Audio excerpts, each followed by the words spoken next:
welcome once again to the World of Thaylos. After a long hiatus, we have players that have gotten together once again to continue their adventures. In our last episode, for a recap, we went down into the sewers below Port Sheridan, accompanied by Duncan, the talking horse, in search of a mysterious dark man who had disappeared down into the sewers. You encountered several slimes, several bats, normal fare for a sewer, but close to the eastern side of the sewers, you encountered what could only be described as a vampire. And after a long, protracted battle, he tried to escape, but was snapped clean in half by a summoned crocodile. Paluca was really disappointed that it was destroyed because he wanted to capture it alive. However, the thought occurs to you that if there is a vampire down here, he most likely is not alone.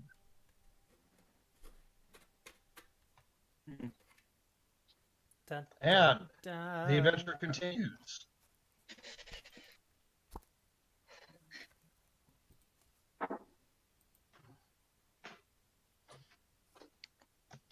Oh.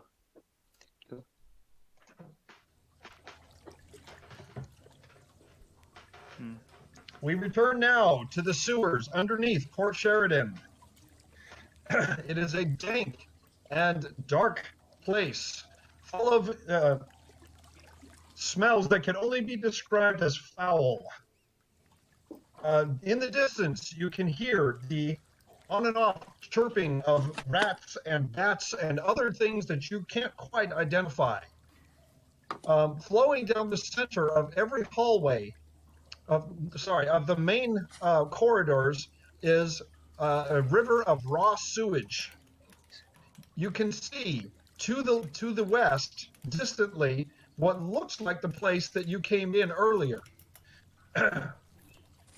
To the east, you see a fetid pool of water that is fed by 3 pipes of sewage that are constantly dumping sewage into this large pool. And the pool only when it gets deep enough, it overflows down the passage that you are standing in. To the south is some unexplored area, and also to the north there is also a large unexplored area. Duncan seems to be unperturbed by the smell and he seems eager to continue searching through these sewers. He seems to be quite confident that the vampire that you disposed of is not the only one down here, and he wants to find where they are hiding out.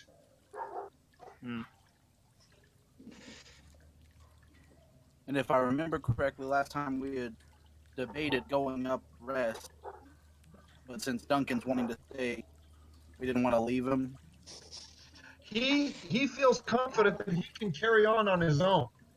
If you choose to leave and go back up to town, he's going to stay here and he's going to continue on his own. In fact, if you recall, he didn't want you to join him in the first place, although he has retracted that statement now.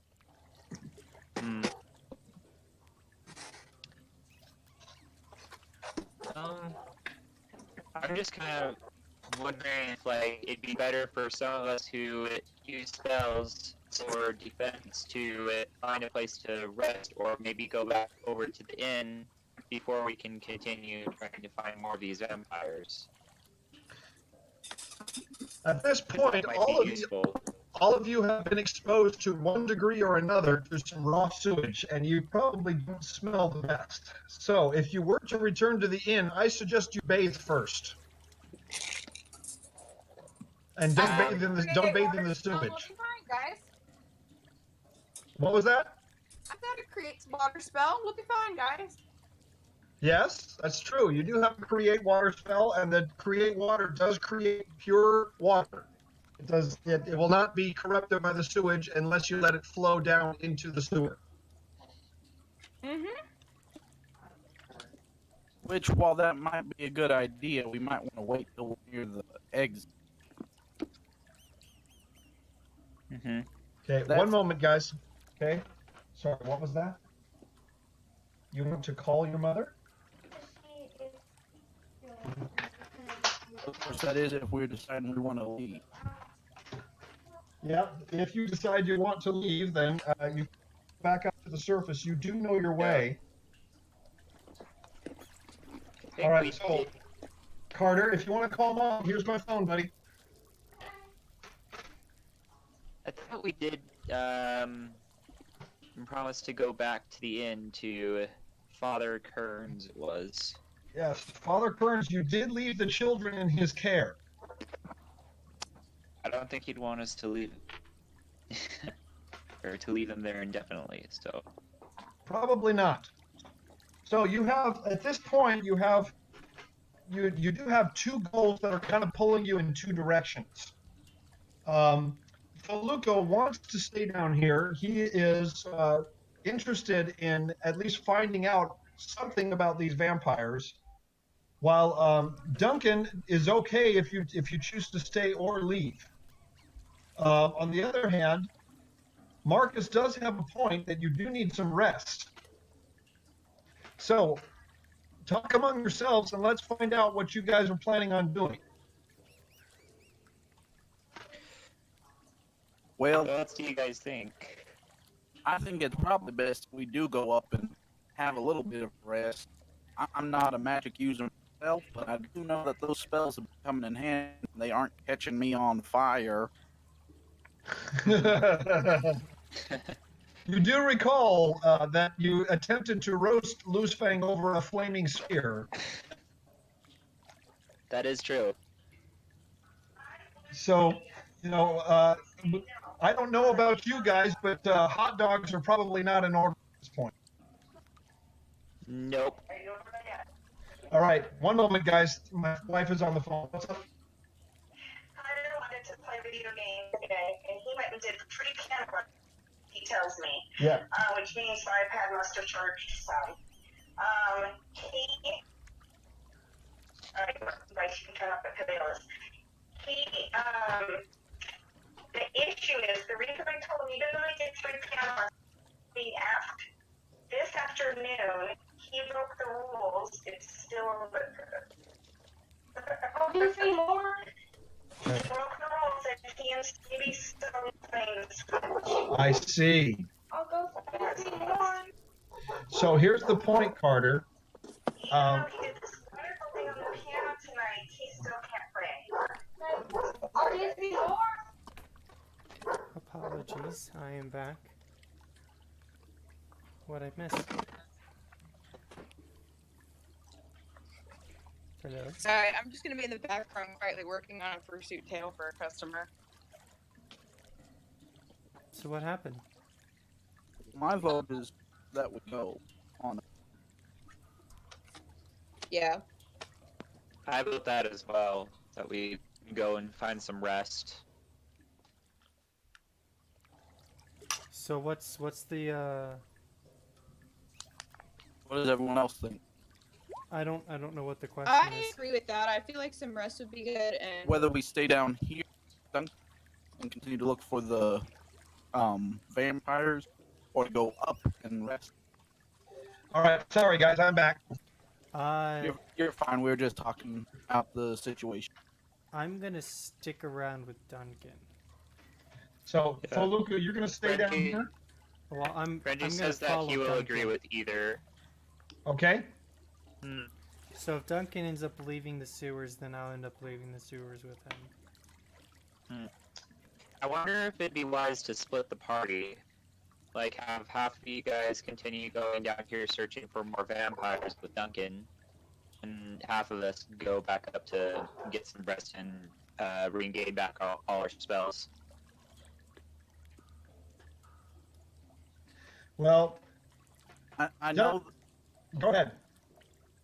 Well, this is more of kind of fourth wall, but I know as a DM, it's less enjoyable to split the party because it's harder to get every proper attention. Now, splitting the party is certainly an option, and I can handle a split party. What my concern is, depending on what you run into, having a split party may not be in your best interest. Yeah. Is that a hint?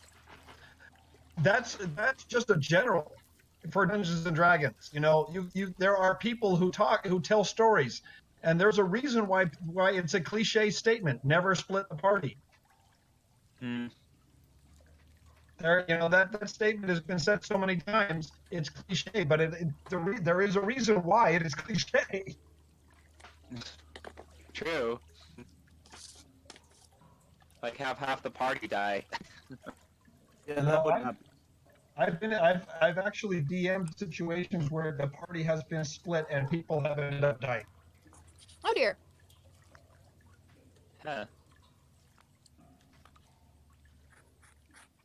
So again, I think we should all just head up and rest, because we can come back in the morning, and I'm fairly certain vampires are not fans of sunlight.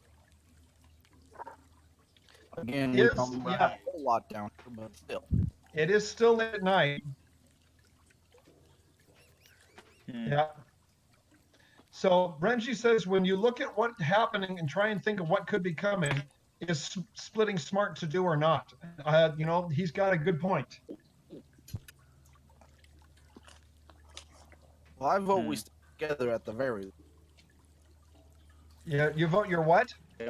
Oh, I he's vote saying that- stay together. Yeah, I vote we stay together at the very least, but I also All right. Well, Duncan says that he is willing to continue onward, but he will guard you back to the entrance if you guys decide to go back to the surface. Like I said, I'm sticking with Duncan. I'm gonna try to find more stuff down here. All right. So, Well, don't. Duncan slips his way past you and begins walking straight down the middle of the sewer channel. And he turns back to you and he says, "Well, if you're going ashore, then come ashore."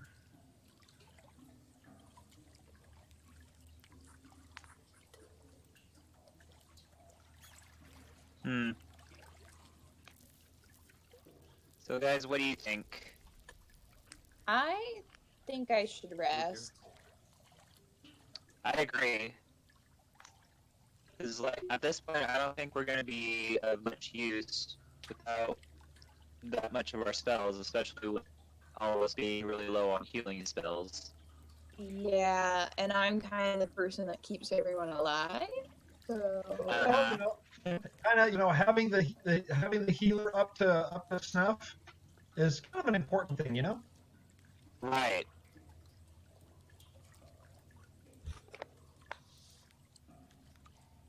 So do you want to go back up to the inn, Yeah. maybe, or maybe try and find a place to sleep down here? You could. So that we're not splitting the party. But Yeah, there are a few unexplored areas in this sewer area, and that you do recall a couple of paths back there that did not have raw sewage running down the middle. Mhm. So Duncan is listening to your conversation and just kind of moving ahead, and he's not responding, but he's listening. okay, good to know. okay.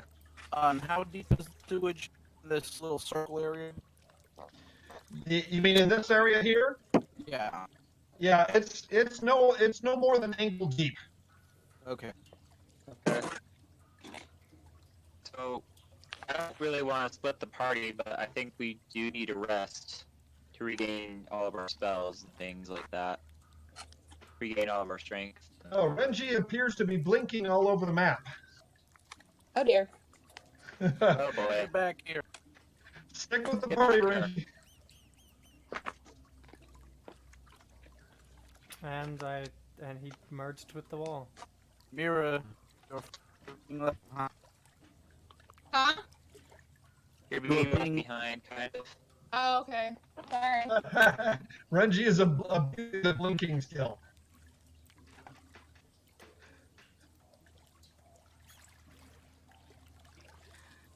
At any rate,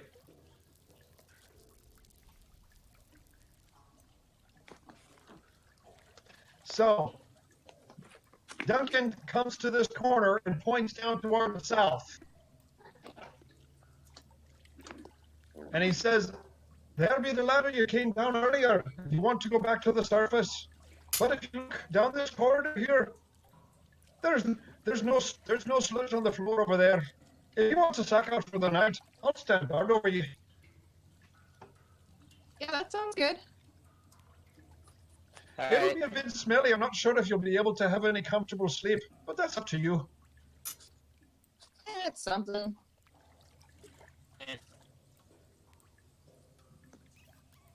Wait a second, something's missing. What's What? missing? My giant marshmallow bed. Oh my gosh. You I'm going to Ew. sleep inside the marshmallow. want to, if I'm not mistaken, they tried to cook that marshmallow. They burned it. Only half. Yeah, but then it regenerated. No, never No. regenerated. Oh. But they didn't burn it all. They just It's- did like a side of It's not there, so. You're What is right. it? Something does appear to be missing. I mean, if it's disappeared by now, that's fine. But I was gonna stay in there because I figured it would smell better than around here, and it would It, talk. it has indeed disappeared.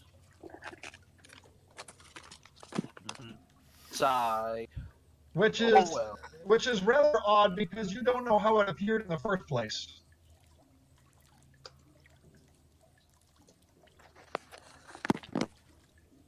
Something else might. Yeah. Okay, there is a small alcove carved into the stonework here, and it makes for a small room. This is the entryway that you came into when you first climbed down the stairs on the north side of the prison complex.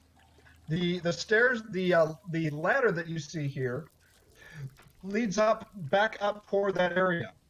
So Actually, we came down a set of stairs right here. Right where? We Oh. came through a set of stairs right here. This I'm is a trying to ladder. remember. This was like 3 or 4 weeks ago. I thought you guys came in over here, but I could. No, yeah, we came in over here, but then we split up. Some of us went north, some of us went south. The ones You're up right. north, That's right. That's right. some Yep. back up that way. Mhm. So yeah. At any rate, nearby are the stairs that you used to get into this sewer in the first place. So if a dangerous situation comes up, you will have a quick escape back to the surface. All right. If you choose to stay here for the night, then Duncan has offered to watch over you, so you can all get the rest that you need.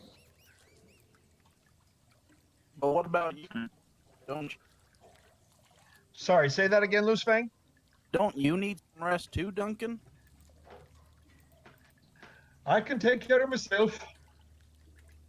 That's never been in question. Yeah. No. Allow me to tell you, I'm a warhorse. You've no doubt figured out by now. But I wasn't always enlightened. Hmm. From the days of my birth, Time. I think Well, you're they- just being modest. from the days of my birth, I was trained in the arts of war from a wee colt. My first and my only rider was a war maiden named Burdett. Spear maiden she was, and such a fine fighter. She could lay about her with her spear in the middle of battle and would bury a scratch. And to carry her into battle was quite the honour. For 3 years it was me Burdett and I, inseparable on the battlefield and undefeated, until the battle where we found the Dracolics, and we were surrounded by the Draconians. She was unseated from me, and she began to lay about with her spear as usual before, but we were separated, and my flank was wounded. I fell in the battle, lost sight of her, and I never saw her after the battle. I can only assume that she was slain because she never found her way back to me. So, and he points back to his right flank, and he reveals a 17-inch slash along his right flank. Ooh. Took 2 months to heal. It did. Nearly took me life. But to this day, I always remember me Birgit, and I've sworn on her grave or her life, but I don't know if she was slain or not. That nary another rider would sit on me back. Hmm. 'Twas 2 years ago. 'Twas 2 years ago that I was found by an enclave of druids. The Order of the Rock they were. And they brought me up, raised me up is what they said, enlightened. And I began to learn to speak. And I also learned the ways of my religion. What's your religion? Oh, I follow the Life Mother, as no doubt you found out by now. She is the master of life and death. I'm one of her servants. Interesting. As am I. I've actually What was been that, lad? interested in being following the. Sorry, that was Mira. Indeed. As you know, she's the mother of the life, both life and death. And there are those that are put into her service to carry out the administration of death to those who deserve it, but only to those who deserve it. That's my job. Yeah. I've actually been curious to look into the religion of Oriana. The Life Mother, she who brought up all life on this world, and she who also takes it from it. Mm-hmm. She is responsible for the entire cycle of life, from birth to death, and she also brings up that which sustains us in life, both the plants and the animals. For that's just where we get our food, is it not? Indeed. So you see, she's the source of all life. And blessed be her name because of it. Now those who pass on of natural causes, that's simply her doing. She'll bring you out of the world. But there are those who refuse to be brought out of the world, and so I and others are called upon to do it for her. Mm. For example, those that you find down here. I sense they're not in this area, but they're still close by, which is why I'm not going to be sleeping. I'll be watching over you. I won't be chasing them while you sleep. But I do need to seek them out. Well, I'd be glad to help you in the morning after we've rested. You've proven your worth. I'll admit, it was quite amusing when I saw you following me down. I asked you not to follow. I had a good chuckle for myself. But I was surprised. You handled yourself handily. So, if I had you at my back, I wouldn't be complaining. Hmm. All right, so I've he set up a little goes, spot. he Hey, goes Duncan. over. Yes, sir. Oh, sorry. I have a question. So when I talked to one of the wizards about the Life Mother, he said, "Oh, you're one of those," and then he walked off. Is there a strange stigma between wizards and Orleana?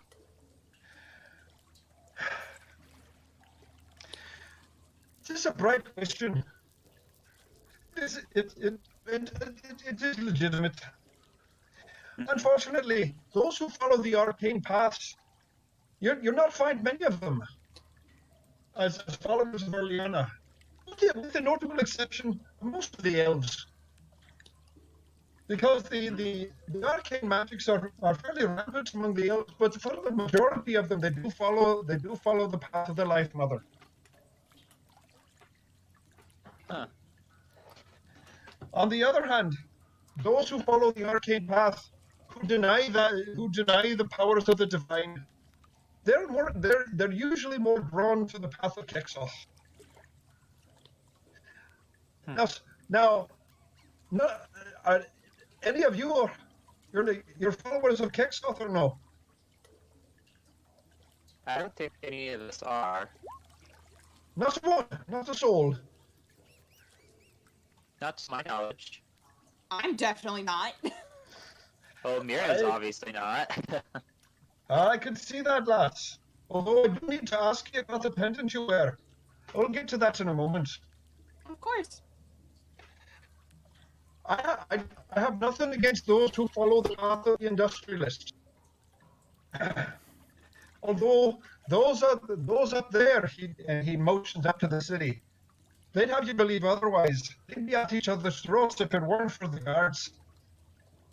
There really is something going on here, and we need to rise above it. All of this conflict's going on. I can see it in their eyes. There's going to be full-scale war if we don't do something about it. Agreed. I look at Mira and look at her pendant. Hey, lass. I was meaning to ask you about that. That's not a symbol of the Life Mother. What is it that you're wearing there? It's the Guardian Gothas. Gothas. Not familiar with that name. Could you elaborate? Huh? I'm not familiar with that name. Could you elaborate? Of course. So I discovered him when he was enslaved by the kobolds, this clan kobolds, and I start telling him about how I came upon the pendant. And then we had a run-in with Orcott. Ah, now there's a name I know. You ran into him. You saw him. Yes. And you still live to tell the tale. Yes, thanks to Gothas. Gothas. You say he was a dragon, you say? Yes. He wouldn't be one of the three ancients, would he? Or would you know that? I'm not sure. I don't believe I got to ask him. Ah. The three ancients. They're old dragons, old as the world, they say. Old as the Life Mother and the industrialist himself. They were here in the world when life was first created. And they're the guardians of the planet. But they disappeared 1,000 years ago. Nobody's heard anything from him since. And you say you've spoken to him? Yes. Where is he then? He lies dormant. He only comes out when he's needed. Sleeping, you say? Well, Dormant. Always listening. being gone for 1,000 years, one would presume he's dead. Perhaps it's his ghost. Stranger things have happened, you know. Perhaps. At any rate, if he's shown himself to you, then you must be something very special indeed. And that means that I need to learn more about you.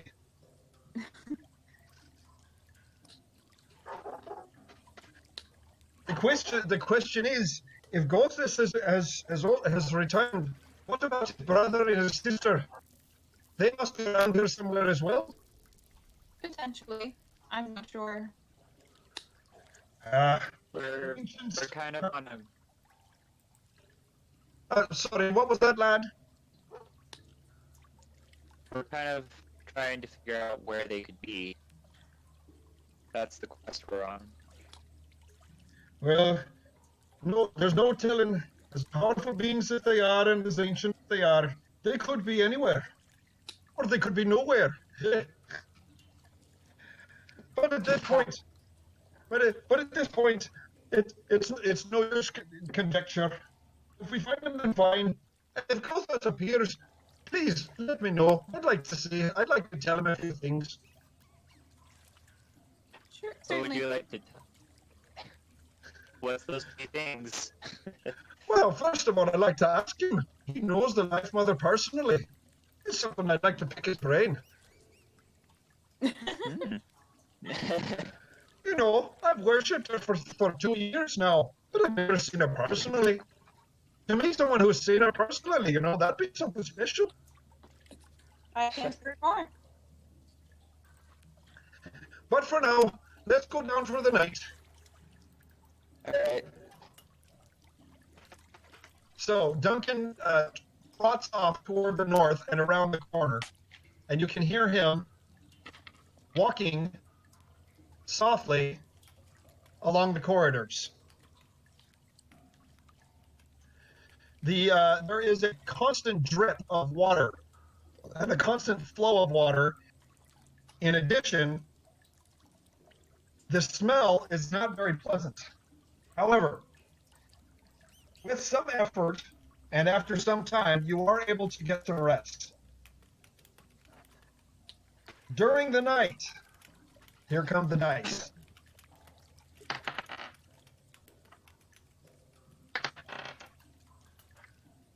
All right. Let's see. Foluco, are you resting out there or are you keeping watch? I'm keeping watch. All right. The rest of you. So, all of you except Foluco, I need you guys to make listen checks.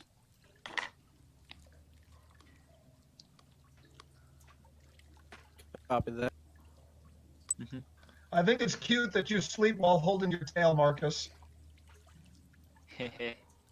I just curl into a ball.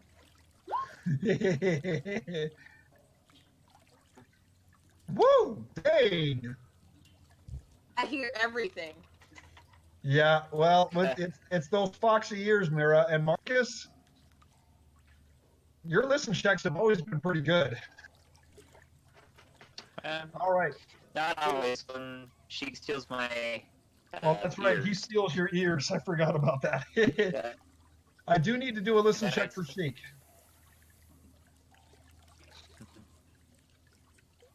Do. And then I steal his sneak. Oh my. You steal a sheepy chic.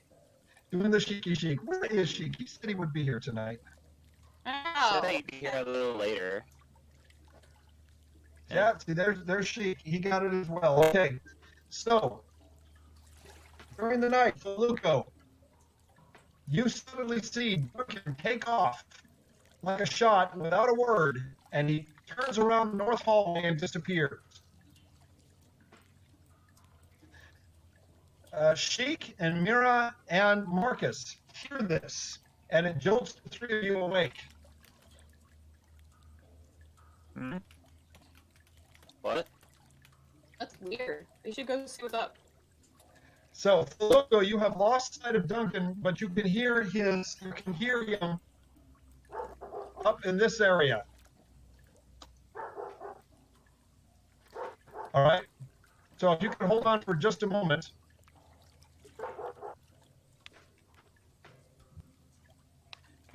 Do.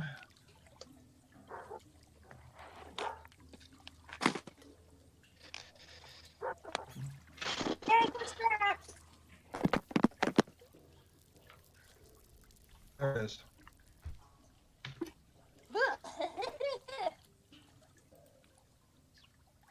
Sorry, I was trying to go so far that's making a mess.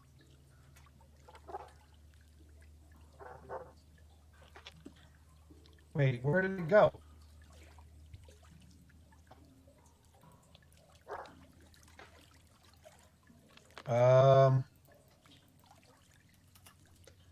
Oh, there it is. Okay.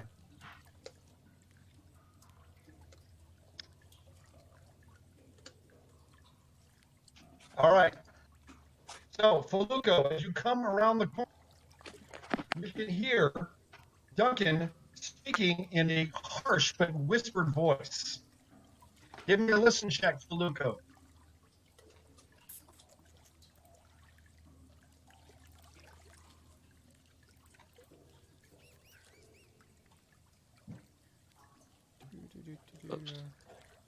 H-I-J-K-L-M-N-O-P.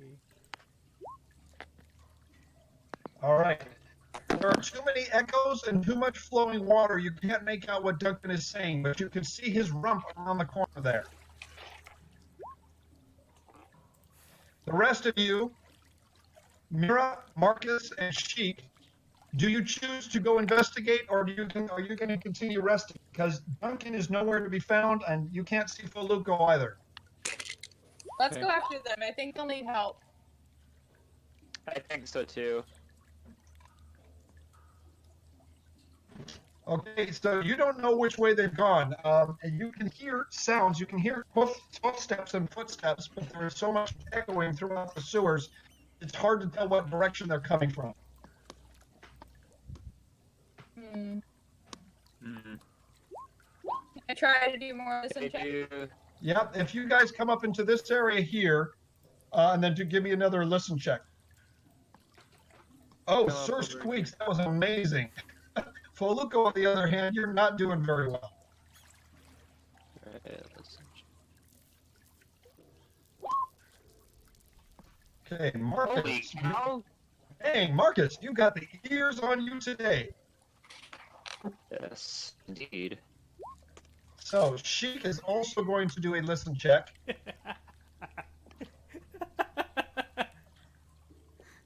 What's so funny? Sir Squeaks' move silently. No. Yeah, did you see Sir Squeaks move silently check? No. Look at his last roll. Sir Squeaks? 14. No, Hide? the 15. I didn't see the 15. Oh, right. Oh, really? Where's the red Duncan? So, all right, Sir Squeaks, you can see something that is being held under the hooves of Duncan's hooves, and it looks to be some sort of it is vaguely humanoid, but it has bat-like wings sprouting from its back, and it has an elongated snout with fangs. Its eyes are red, and it is struggling.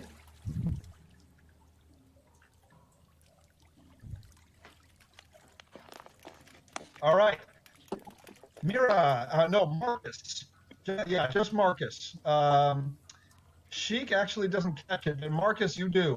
Marcus, you vaguely feel that something is over in this direction. That's probably where the sounds are coming from. You're not sure. Okay. I let the rest of the party know that I hear sounds coming from over here, but I'm not sure. Okay, so Feluco, if you're going to hide, you can give me another hide check. If you approach closer, I'll let you do another listen check, Feluco.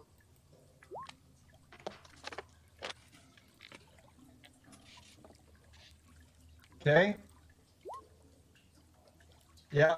You cannot make out what Duncan is saying. And Sir Squeaks, he understands your speech, but he doesn't understand Duncan's speech. All you can tell is that Duncan is rather perturbed, and something other than Duncan is struggling around the corner. Can I roll another move silently and hide to get closer? Yeah, well, there is no combat at this point, so you can. The rest of you, if you want to move closer, you can. Okay. Right. Well, I'm gonna move. Oh, totally. So, Feluco, as you try to approach around the corner, you trip over some fallen rubble on the floor, and there is no sewage here, so this is a dry floor. You make quite a bit of noise as you recover your balance.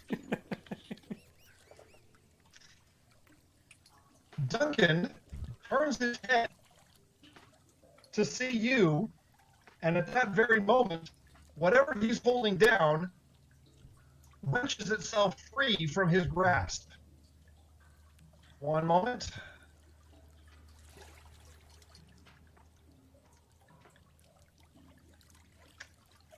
Okay. Without a word, the creature flies off at a lightning speed and disappears.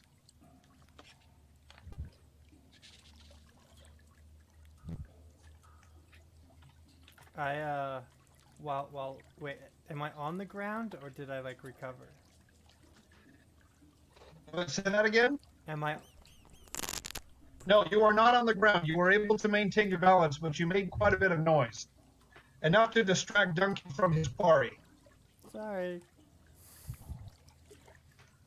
Sorry. Sorry! Open the door before you come in. Sorry. Down. You threw off my groove. I'm sorry. You're off my Groove. Sorry. Very Duncan, wrong. Get the snack. Duncan turns and glares at you, Foloco. I need you to make a sense motive check. Oh boy. I feel like it's gonna be pretty easy to get one. What a long face, Duncan. No. Ah, wow. Okay. So, as he glares at you, you realize that he is not truly angry at you, but only upset that he lost his quarry. And so, you are not taken aback. Well, I had him. I had it in my hooves. Why did you follow me? I've got my reasons. I'm gonna. It went off to the north. Well, then we That's should supposed to be follow where its quickly. lair is. Say, what was that? If it's gone away, we should follow quickly. I don't want this thing getting away either. Go. The others, they're asleep. They'll be fine. Nay, sir. You may think that you may leave them to their fate, but I cannot do that. Once they're sitting on the surface, they don't follow. But I'm not leaving them away while they sleep down here, not in this place. Fine. Then let's go back.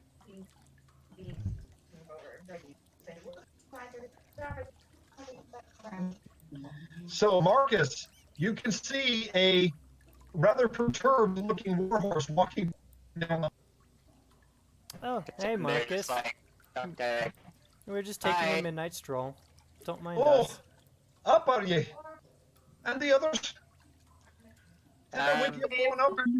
Around the corner. Here's just right over there. Oh, freaking McGardis. Did I wake up the whole lot of ye? Not all of them, but you did wake me up. You woke a few of us up. I went out to Sheik.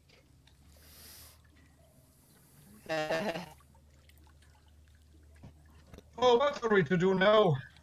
The others? The lizard? The other dog? I'm sure it's fine. I shan't be leaving them not in this place. Although, what's this all back there? It does bring me concern. Are any of you familiar with the progression of a vampire disease? I am. Did you meet Oh another? yeah. And you'll Oh, know. I almost became one. Then I you'll guess. know what that creature was. Then can you tell me, lad? From the looks of it, it was probably a stage 3. Aye, that it was. Then you know how dangerous it could be. And reckless. It's probably direly Indeed. hungry. What was it doing up? What was it doing in here? Probably looking for Oh. food. Most likely, but that means his lair must be nearby. Where Something like that wouldn't be walking around the city, not even at night. where do you think we are? Like, Kind of curious. in the city? What's above us? The prison, of course. If I were a Kinda curious. vampire, myself, Duncan, how good of a food source would a prison be? I'm sorry, you're breaking up. What was that? I asked Duncan, kind of inquisitively, leading him on, like, how good of a food source would a prison be to a vampire? Oh, it depends on if they can get in there or not. Mysteriously disappearing prisoners? I'm not sure. With as packed as the prison is, I don't think the guards are going to bat another eye at it.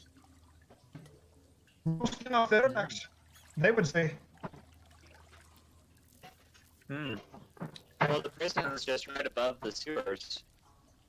Aye, So I that is. imagine that they'd be able to go in fairly easily, especially through these underground chambers and sewers. But there must be a breakthrough somewhere. They can't. I mean, as powerful as they are, they can't walk through solid stone. But they can climb ladders, right? Oh, aye, that they can. We've already encountered 2 ladders in the area, right? 3. Aye. But they're steel grates and stone blocking, That is true. and those only open from the outside. It went north, right? Mind if I check it I'm out? kind of curious. Aye, So, it did go north. Although I recommend you stay in the group. If one of those were to find you by yourself, you wouldn't last long. hey Duncan, I'm actually kind of curious. So, Aye. can a vampire actually cannot enter a home unless being uninvited? That Oh, is who true. told you that? Or unless being invited? Who told you that? That's a. Is that a myth? It's just muddy waters. No, they'll go in if they can get in. You know, a stage 1 vampire, they mostly keep to themselves. A stage 2, no telling. Some can control themselves, some can't. But a stage 3, there's no stopping them. If they find the food, they'll go after it. Mm. Interesting. Why he went after me and not someone that was closer to him. The one we saw before, that was no stage 3. He's in that one was in second stage. Still had human features. Was capable of rational thought. Huh. Which means that we're most likely looking at the colony down here. Then we should rest up.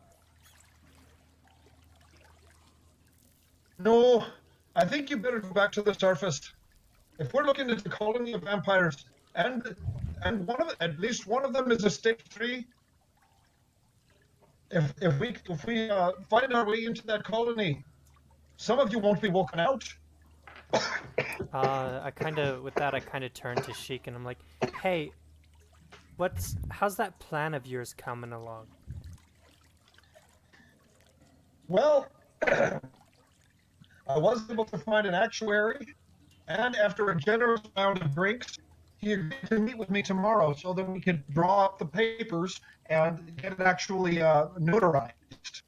Then let's focus. Once On those that for a while. once those papers are taken care of, then I will officially have ownership of the ship, and we can sell the ship and get the proceeds. It wasn't just Oh, I the thought ship. it was It was the about mansion. manor, actually.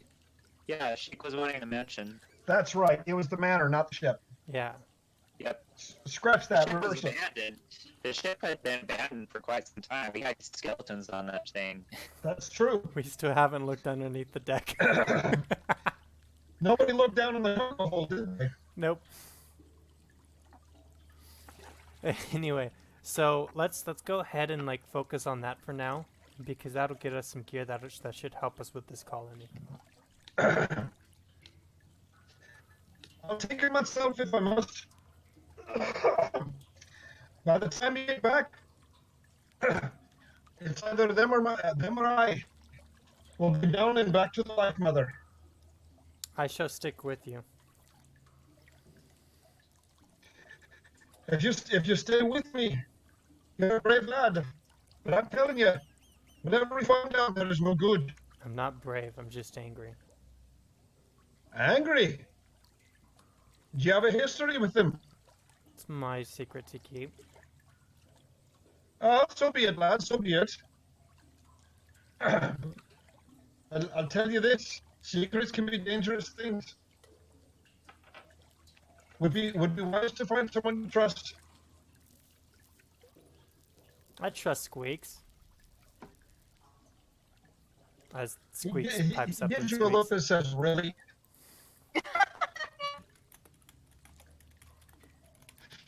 Meanwhile, he turns back to the rest of the group. Still sleeping, I see. Okay. Well then, I recommend you all get your rest and then return to the surface once you all awaken.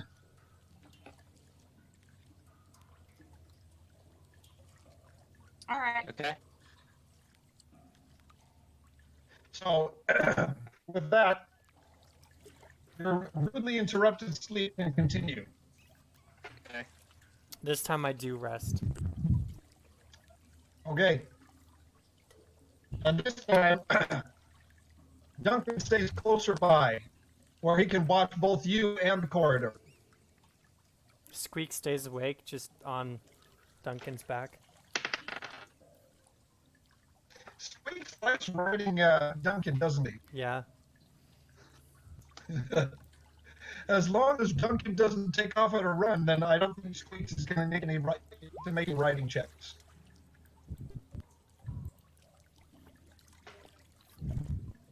All right. So, with 8 hours of rest, uninterrupted this time, a lot of you have recovered some of your health.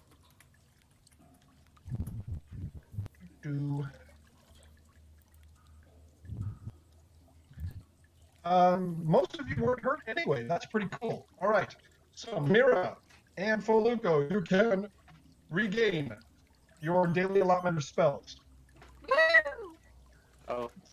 And, what are the ice bolts that I have as well?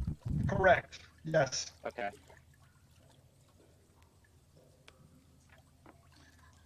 All right. Sorry, I'm covered in game and not in real life.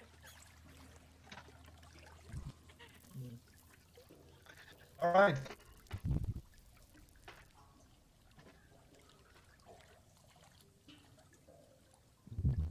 All right.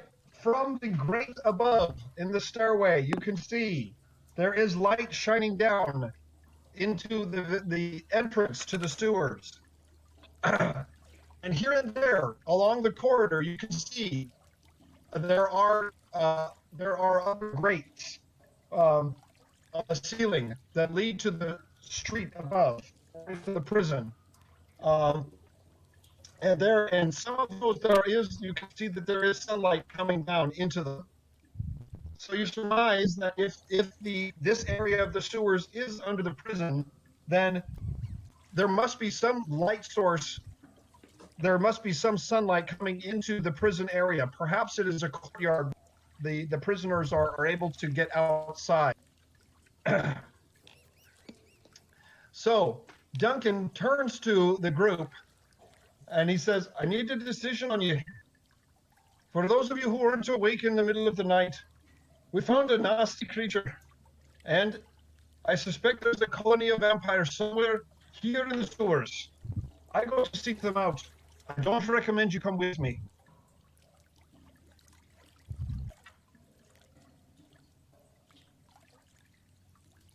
Oh, don't talk at once. Sorry, I was working on something. Don't mind them, they're just getting the grog out of their eyes. Indeed. Well, it's not that I doubt your abilities. I just feel bad having you have to take care of this on your. Oh, it's my job. Have no fear. Besides, I've got a trick or two up my sleeve. I don't doubt that. You're not a one-trick pony. And where have you heard that one, lass? If I had a copper for every time I heard that one. Well, that would make a bit of sense. Hey, lad, you're a bard and a half, aren't you? Well, He's bards are witty, so I guess I'm just half of. Say that again. Bards are witty, so I'm just half a bard. And that would make you a half wit, don't you? It. the part that makes you the part that makes you really smart and sensible is the part that makes you canine. I joke half-heartedly. So then, you really should be up on stage. You've got a wit. You've got a wit about you. You ever considered taking up the bard? Oh, no one would want to hear me getting up on there performing or whatnot. Trust me. Oh, don't be so sure. You made this old war horse chuckle in his soul. Right then, to the surface with you. I start heading up the ladder.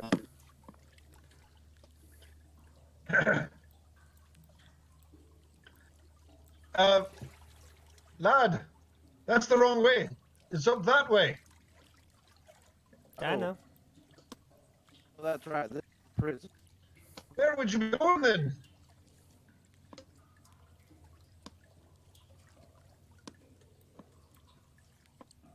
I mean, I guess we could check it, but I don't think most people do that. So the majority of you are headed up to the surface, but Feluco seems determined to follow Duncan into the darkness. Oh.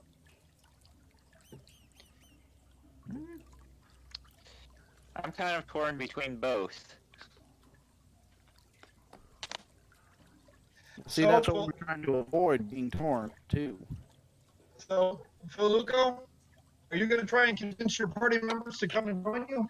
Not at all. It seems like you're bound and determined here. I have no intention of inviting them if they're against it. So, what do you say, guys? Are you going to let it go off on his own? I'm with whatever Mira thinks. I'm gonna go to the surface.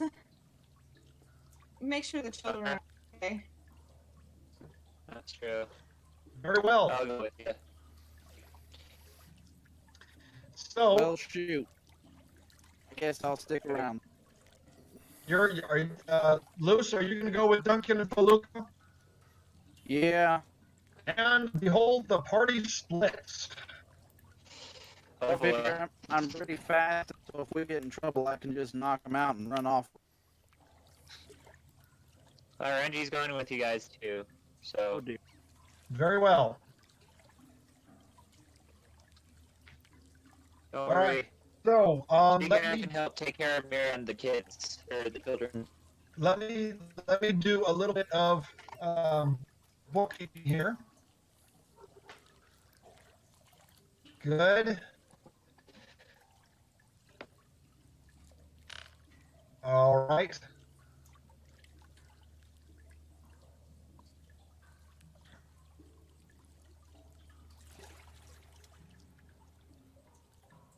Okay. So then I will take you back to the surface.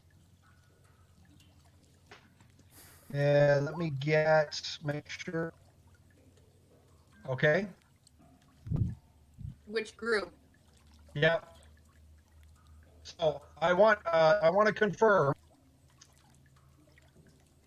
that we have Sheik, Renji, Mira, and Marcus returning to the surface. Is that correct? I thought it looks I like think- kind of like Renji's wanting to be with Feluco and Also, okay. So Duncan. Feluco is going. Sorry, so Renji's going to stay underground with the rest of them. Mm-hmm. Very well. Renji not. So, because I have. Oh, wait.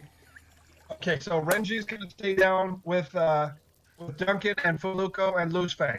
So we have Marcus and Sheik and Mira heading up to the surface. Is that correct? Yes. Mm-hmm. All right, let me do a little bit of bookkeeping here.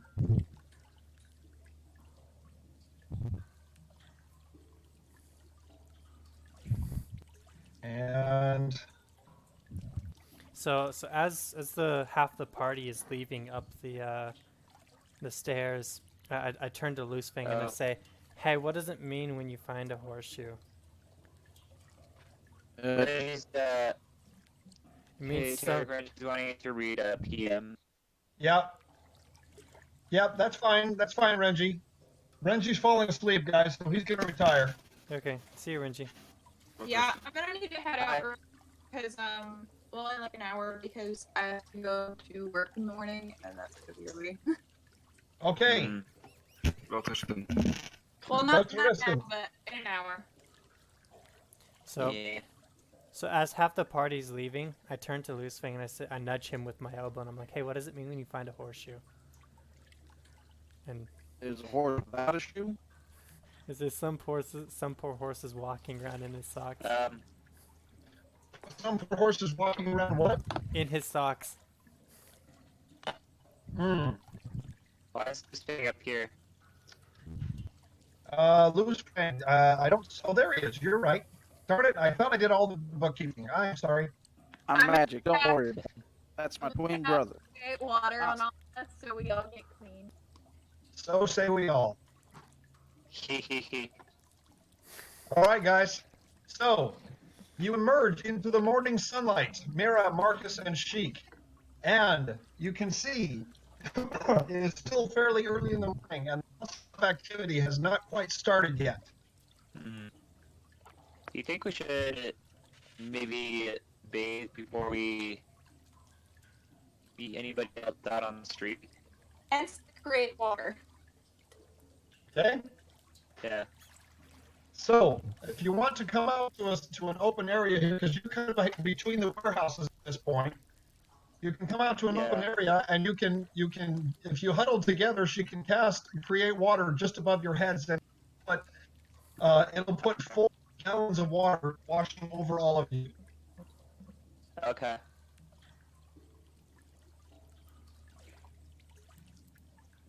So she also joins you here, and Mira, are you going to go ahead and do that? Yeah.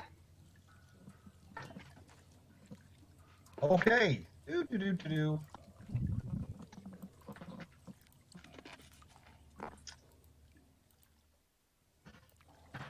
I'm trying to find the wrong icon. No worries. Also, the music should probably be different.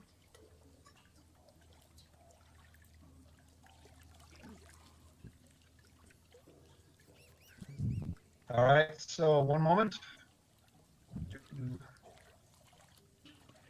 Okay.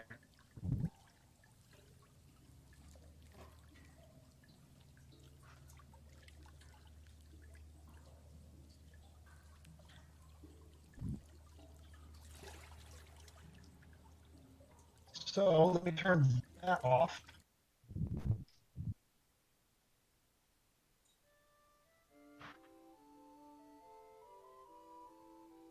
Oh, No Ah, worries. yes. I'm just telling a lemur tale. I really should finish up 4 through 8 so I can finally get to 9 because I'm playing through all of them.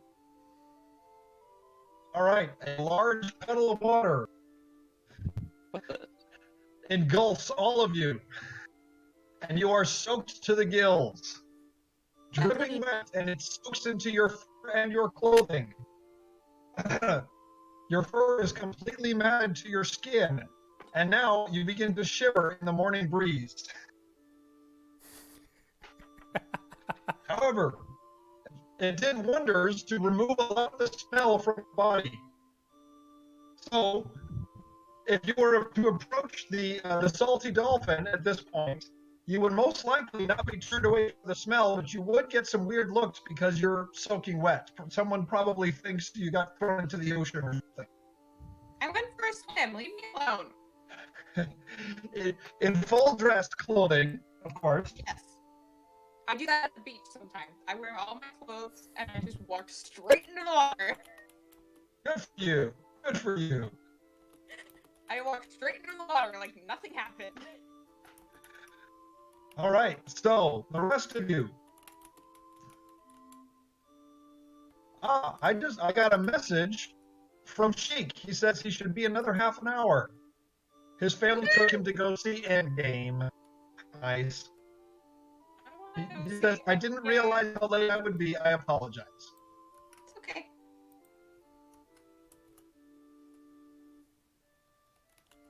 Yeah, the movie's like 3 hours, so yeah. I really wish you'd all finish watching it so I can talk to y'all about it. Yeah, you gotta wait 2 weeks. You gotta wait 2 weeks. A horse walks into a bar. The bartender says, hey. Buddy, you read my mind. Bartender says, hey. Wrong order. Wait. Sorry, I was bad tonight. Wait, what? You read the first... What? It doesn't... Oh. Yeah. So, Sheik, not being the only one of you that is not covered, wipes the water from his face and his ears and begins to walk confidently down the street, completely wet and dripping and not seeming to care at all.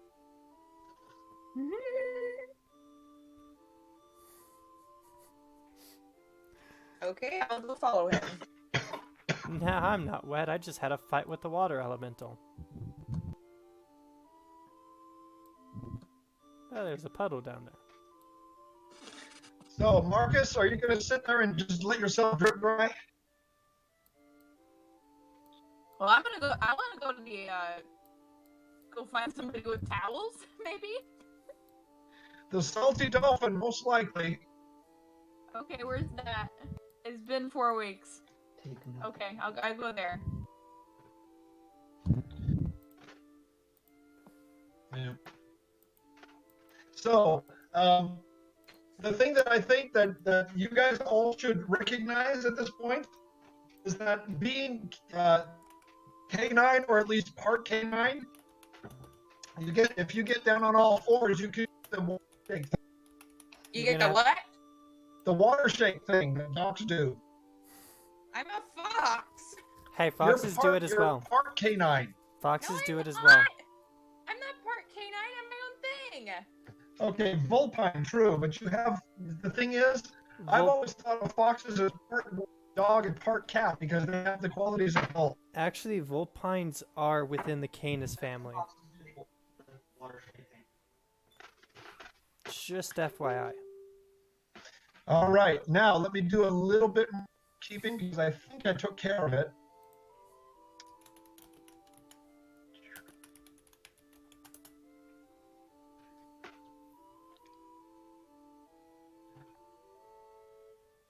Aha, there it is. One last thing. Ha! You're wrong. Mammalia What do you mean? Mammalia Animala Canidi. Fox. Canine. So they are in the canine family. Yep. Canid. Yes, but I'm not a dog. No, you're not a dog. I'm a dog in furry conventions, but not a D&D now. Not in this, no. All right. I work with dogs. I'm a dog that walks dogs for a living. X-Files All right. team plays. In the Salty Dolphin Tavern, you see familiar faces as Father Kearns and Brother Thomas are sitting at a table with Leela and Samuel at another table, sitting and talking with Brian Leary, the mayor. Sorry, yes. Sorry, not the mayor, the innkeeper. Sorry about my phone's battery dead. Samuel looks up to see you, Marcus, and he immediately rises from his seat and comes to give you a hug, regardless of the fact that you are soaking wet. Is his tail wagging? Indeed it is. Oh! Oh man. Layla, who has been quietly eating her breakfast, jumps up and runs over to Mira, acting as if she wasn't even there, she looks around him quietly and then comes and just quietly stands at your side. Oh. So Brian, who was in the middle of a conversation at that point, looks at the children and they immediately leave him to come over to you. And then he looks up and says, well, I know where their favorites are.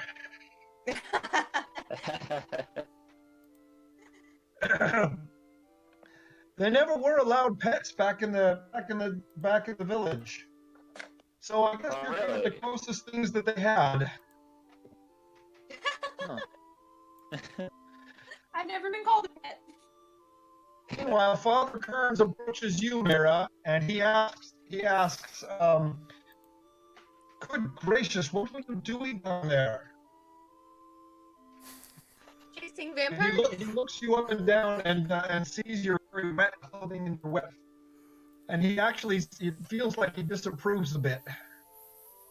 I'm sorry, Father Curtains.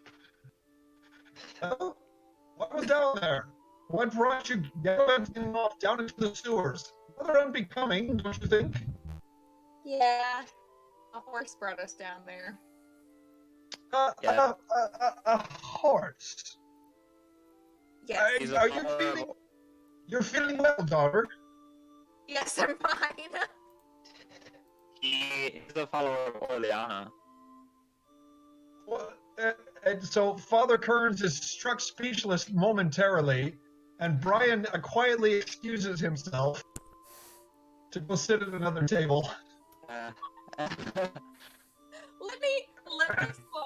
Let me explain. So I start telling him about Duncan and who he is, and I tell him like Duncan's backstory, of course.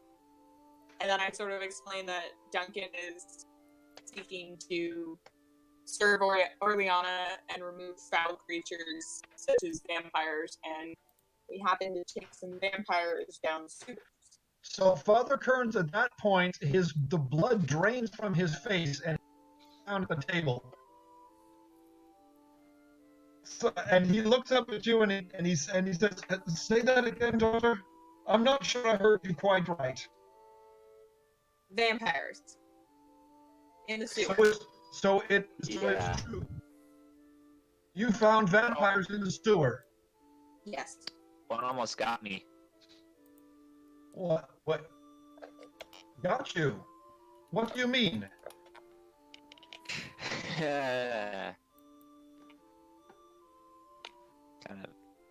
He kind of hypnotized me, I guess, put me in a trance. Ah, the power of suggestion. One has a great effect on the mind. However, did you get out of that, child? It was thanks to Duncan. You keep talking about this horse. A horse? You're telling me there's a horse that can talk, and not only can talk, but is a servant of the Life Mother. Yes. Yes, apparently so. He helped save my life. So he looks back between you and Brother Thomas. Brother Thomas doesn't, he shrugs his shoulders and he just shakes his head. He's not offering anything else here. So Father Kearns turns back to you, Marcus, and he says, well, I'm glad I didn't follow you down there. I'm Are glad you- you didn't come down either. Are you familiar with the stages of vampirism? Duncan explained that to us. Well, yeah, he explained that a little bit to us. So, the one that you fought, what stage was he at? Or her, may I say? What was that? He said that he was stage 2 vampire. So he still looked human, or he looked elf, or he looked halfling, or whatever race he was. Yes. He sighs heavily. He says, then that means that we have something going on in this city, and that where you find one vampire, most likely, if he's been there long enough, there's going to be more. Yes. Which probably means somewhere here in the city we've got some people that have been infected that don't know they're infected, or if they do know they're infected, they're trying really hard not to advance. The Yes. poor souls.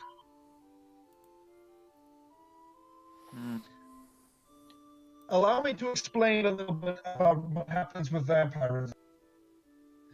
You contract the disease by bite. You probably already know that. If an infected vampire were to bite you, then you would contract the disease through transfusion of saliva in the blood. After the space of 48 hours, if the disease is not treated by a remove disease spell, then you will transition to stage 1 vampirism, and you will begin to crave fresh raw blood, be it from human, animal, elf, or what have you. The disease can still be cured at that point, but it would require a much stronger spell, much more than I am capable of. If you are deprived of blood for another 48 hours, then you advance to stage 2 and begin to start looking like a vampire. And you start developing some of the mind powers that vampires have. They have a strong effect on the weak-minded. If you're deprived of... what? He said effect on the weak-minded. Okay. Now, when I say weak-minded, I don't mean those who are stupid or foolish. I mean those who have not been trained to defend them against the influence. Oh. Okay. So most likely this Duncan, if he is who he has been trained and he knows how to stop its influence. As I was saying, if a stage 2 goes for another 48 hours without taking blood, then they progress to stage 3, the final stage, where they lose all semblance of humanity and become the true form of a vampire, a vile creature with wings and fangs that has an insatiable thirst for blood. I pray we have none of those around here. Yes, we might. We might. What say you? I'm not sure. Honestly, I hope we don't. Brother Thomas sits down at the table and pulls a book from his satchel.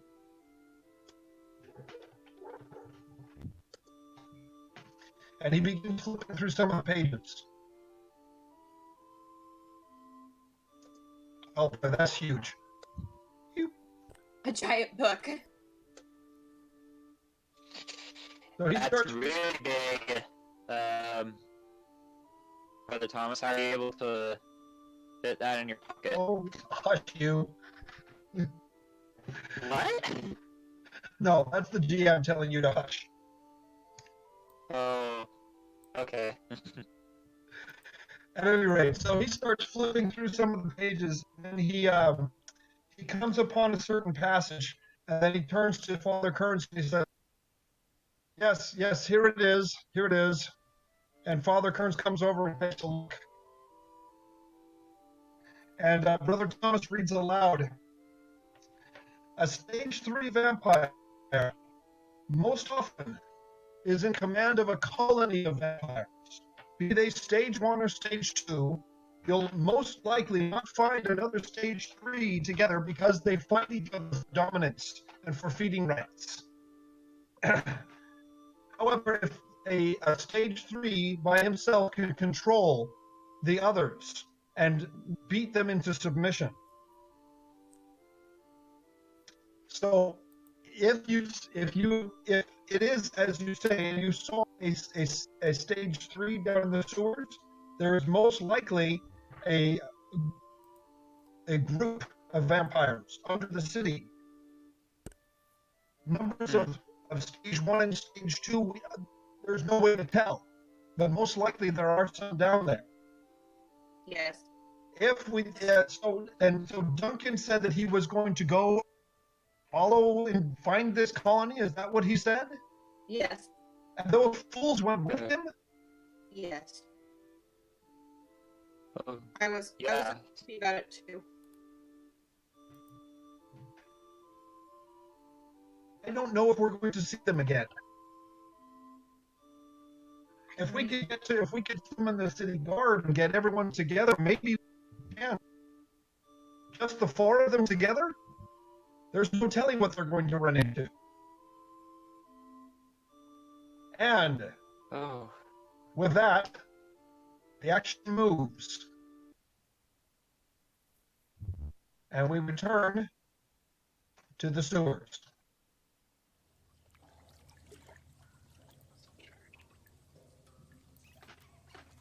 Ah.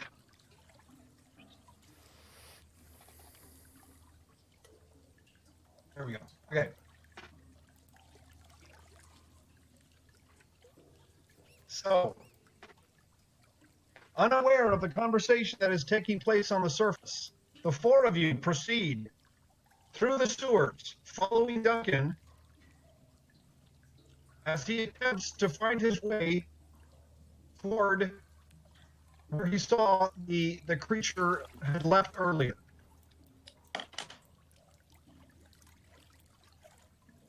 Every now and then, as you walk along a corridor, another grate with light shines down on top of you, creating an eerie contrast in the darkness.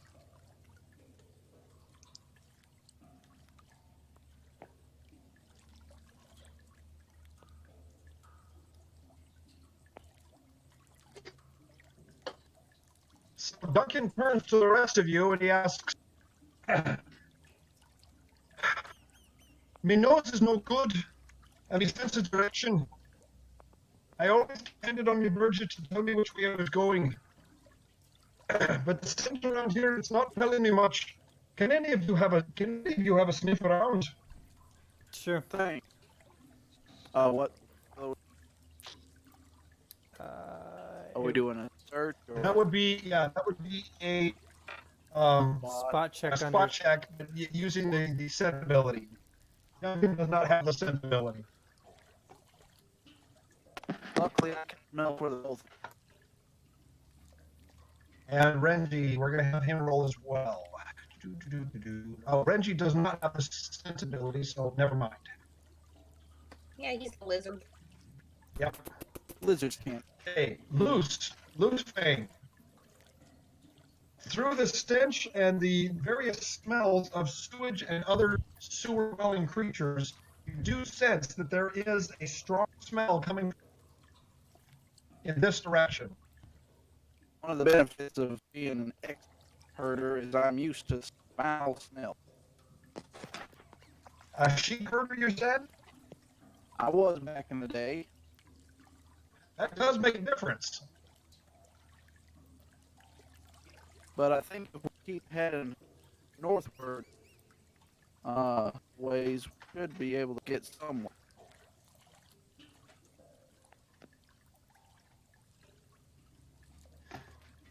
As you approach the northern end of the passage, you can see that it branches off both to the east and to the west. The sewage flow continues north and then turns around toward the west. Sorry, toward the east. While to the west, it appears to be a dry passage where the sewage is not flowing at the moment. I kind of place a paw out as we come to like the branching section. You're really breaking up there. Yeah, what was that? Sorry. As we come to the intersection, I kind of like place a paw out, like look to Squeaks, and he kind of like flies forward a little bit, squeaks a bit, and then he does a listen check. So you're going to use some echolocation? Yeah. All right. So Sir Squeaks is able to see the following. So which way is he going to send his echolocation off first? To the right. Okay, to the east. All right. Let me draw, more or less.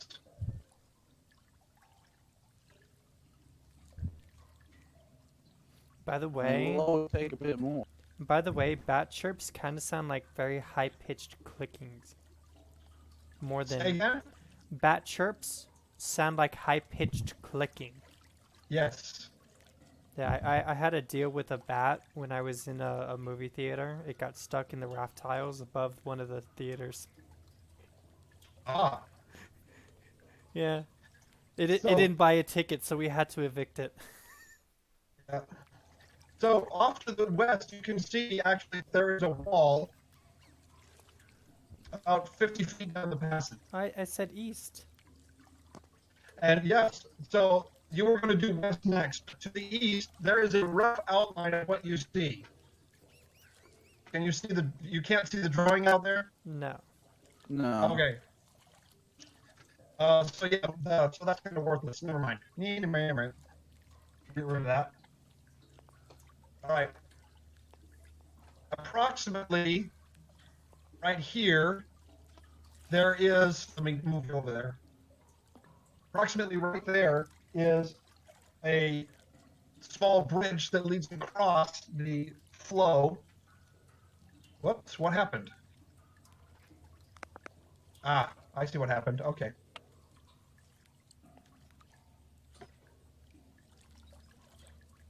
All right. And then out here, there is an open space. And over here, there is also an open space. Okay, Squeaks comes back and he like squeaks at me, and I tell the party, there's an open space that way with a lot of water. Okay. So Duncan actually takes a look east and west. And to the west, he says, oh, that looks like it goes back where we came from. It's going to be done this way. I agree.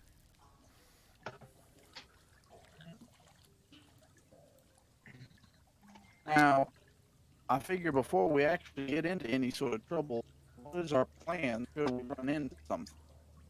Kill all but one. Take one alive. That's my plan. I don't think that's a good. You're going It to does- try and take a vampire alive? That's my plan. It also does not encompass any of the details in which we can accomplish that plan.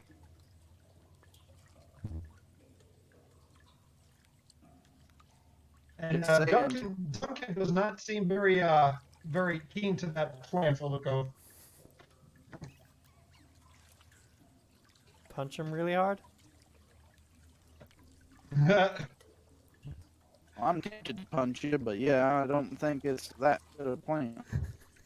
So Duncan tells you that the criminals that he has been bringing to the front of the prison and dumping them there, he is able to. He reveals to you that he's able to see the evil in people's hearts. It was a gift given to him from Liana, and he only destroys those who are truly evil. Those who are criminals, who do criminal acts, but don't do it with an evil heart, he brings them to the prison because they can be reformed. So, whatever's down there, if it turns out to be truly evil, he's going to kill it.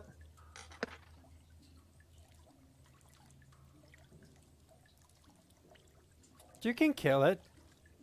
Just leave one almost dead, at least for 2 minutes. Fair? No promises. All this well and good. I was more concerned about what would we do if we ran into more than one. I'm not doubting y'all fighting. I'm more questioning my own. But it seems like there would be quite a few that could be set. That couldn't do what? I don't think we're set for a whole whole squad of them.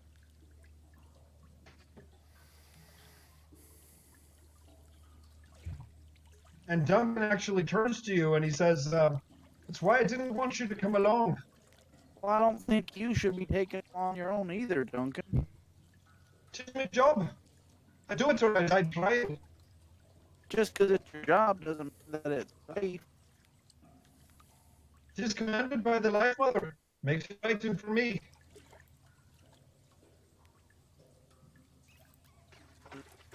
If we're safe about it, then you can do more work, Life Mother, than if you get killed. If it is her will, and I'll live. I peek around the corner with just my head. Now, while I can appreciate that devotion, I don't get as much use for the rest of us. So in the darkness, looking out at you, you can see what doesn't look to be natural, or at least not constructed as part of the sewer. There is some sort of opening that leads downward into the darkness. Are there any rocks on the ground near me? There is debris that might be described as a rock, but you're not sure. I grab This some. is sewage after all. I grab something that feels solid enough. I cast light on it and I throw it down the hole. All right. You pick up something that feels rather slimy, somewhat solid in your hand, and you throw it down the hole. And then you quickly shake off your hand because it was a pretty gross feeling something that you picked up. You're not sure what it was. You throw it down the hole. You see that the hole is down at an angle, at about 40 into the darkness. About I'm sorry, 45 degrees into the did I- darkness. 40 degrees. Downward into the darkness. And it is not a constructed path. It looks like it was burrowed through the rock and the earth. So it is uneven, and but the hole itself is a good 15 feet wide. So whatever burrowed this or dug through it, really knew either, it was some sort of a rock biter, or it was dug out intentionally. When the object reaches the bottom, which is another 100 down this sloping passage, you can see that it leads into some sort of cavern system, but you can't tell any more than that. Well, Geronimo then? You're not going to jump down that, are you? Why not? The whole surviving thing? It's not that steep. It's kind of like a gentle slide. No, I don't doubt you could climb back up, but there's no telling what's down there. What, you scared? The point that I'm making is Geronimo is probably not the order of the day. Okay, are you going to, and he begins to make his way gingerly down the pathway. I kind of do like a slide, like jump and like butt slide down the thing. This feels like such a bad idea. Wee. One moment, I think I just Maybe did might something. have to ride a loose end. There we go. That's not, yeah, sorry about that. Doo-doo. There we go. I meant to do that one. There we go. Do. Okay. My thought is never go down a hole. Never go down a hole. Never go down a hole that is not supposed to be there. But holes lead to adventure. Well, Duncan has already made his way down there. It's a burrowed hole in a sewer. At the end of a passage in a sewer, there is a hole that is dug or burrowed through the rock, going down at about a 40-degree angle, and the passage goes for about 100 feet. It looks at the other end, full look up the light down there, and it looks like there's some sort of cavern system, but you can't tell any more than that. I don't think I would want to meet whoever dug that. Oh, It's the last Faluko goes couple. down. Renji follows down. Loosefang, are you going to film? Well, I'm not up here. Oh, All right. the action returns to the salty dolphin. Oh, salty. Oh. Oh my gosh. They're in like that much danger. We should probably go help them. Y'all have no idea what's going on. No. Well, yeah, I mean, like based off of the context of what we're talking about here at the Salty Dolphin. Yeah, all you know is that Father Kearns and Brother Thomas are intellectualizing, but they're suggesting that there's likely a colony of vampires below the city. Father Kearns is rather worried, and he doesn't expect your companions to return. Samuel. Yeah, that's why I'm concerned. Samuel is sitting down at the table, and his eyes are as wide as saucers as he hears the conversation on. And at that point, the bard, who has been sitting in the corner of the inn, actually comes over and offers his 2 cents. Sure, I'll take 2 cents of gold. Nice. 2 coppers, lady, if I may offer mine. Sure. I hold out my paw.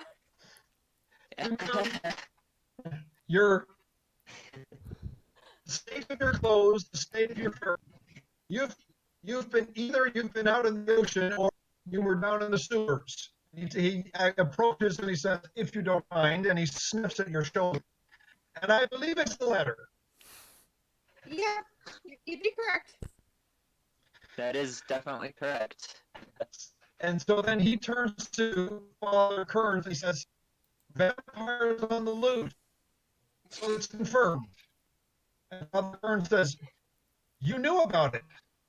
And the bard says, "I didn't know. I had heard. I have my ear to the ground in this city, and I've heard plenty of stories. And I only suspected. This only confirms what I suspected. And if that's the truth, you're going to need seasoned people going down there with you." And Father Kearns says, "Young man, who told you I was going down into the sewers?" And he seems rather perturbed. And then the bard responds to him, "Well, of course you're going down. They're going to need holy men like you to protect them from the influence of the vampires." And Father Kearns just, he can't say anything, and he kind of stammers a bit and then just keeps quiet and sits down. He does have a point. And then Father Kearns, he kind of puts his head in his hand on the table and says, "I thought I'd left all that behind. I wanted a peaceful life. I wanted to live in the sanctuary." Left what behind? But I wanted to. Well, I was an adventurer once. I would go out. I was like you. I had my own adventures. I collected the books that Brother Thomas uses. Oh, hush. My son just walked in and he says, he used to be an adventurer, but then he took an arrow to the knee. Yeah, that's what I just said. Oh, the memes. Oh, the memes, all the memes. That's why I was yelling and I was so sorry. oh boy. Made it break the immersion. Sorry. So Father Kearns continues. He says, I brought together the considerable library that Brother Thomas knows so well. Most of the knowledge that we had at the sanctuary was gathered through my travels and my adventures. I prize those books, but I left it behind. I feel I'm getting too old. But now I'm dragged right into the middle of it, and Justin is right. If there are vampires beneath the sea, then we need people like us to stand against them. I just thought I had left this all behind. Is there any other followers of Orleana, or maybe more at the Temple of Orleana, that could possibly help us with this? You'll find a whole army of them at the temple, but they're too busy trying to kill the followers of Kixoff. I saw it. You were there, Mira. Did you see them? Yes, I did. trying to go in at this point in the middle of their arguing, their debating, and telling them that there are vampires beneath the sea, they'd probably laugh us out of the temple. Yeah, they would. I'm afraid we're on our own. We'll need as many as we can get. But Justin is right. We're going to need to go down and face them. I could possibly talk to maybe a few of the arcane, or the school of arcane, and ask for their help. And Father Kearns actually covers his eyes and his hand, and he sighs and breathes heavily. And then he kind of mutters to himself about foul magics. But then he turns to you and he says, "You may be right. As much as I hate to admit it, you might be right." We need all the help we can get, Father. And Samuel jumps up and he is biting his lower lip, and his tail is between his legs. He looks up to Marcus and he says, "I'll go too if I can help." As much as I like your spirit, I don't think I'd really appreciate bringing you into this fight. I want to make sure that you'd be protected. But what about you? Are you going to come back? Well, I've survived other things before.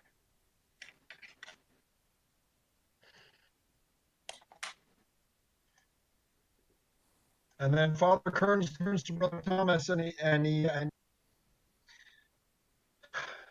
you were captured by the cult, and you were forced to do your magics there. Are you sure you're quite recovered from that ordeal? And Brother Thomas says, "No, I am not recovered, but I know that I can still help.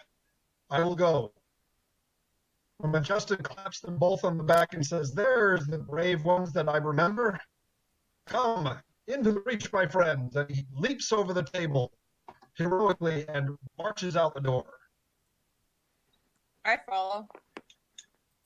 But I turn to Layla and I say, "Stay." Sit. You should Layla. always stay here.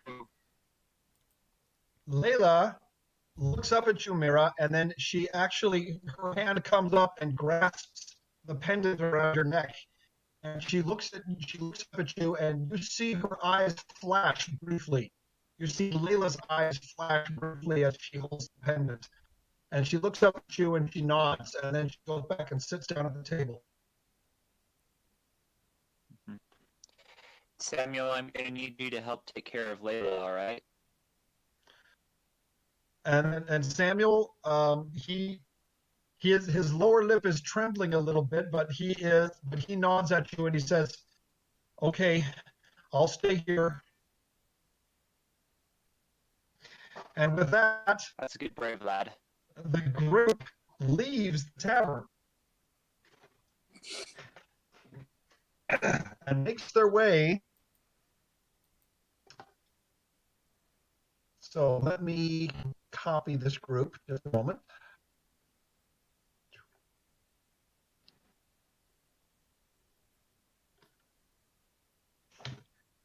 And let us move the action back to the streets of Port Sheridan.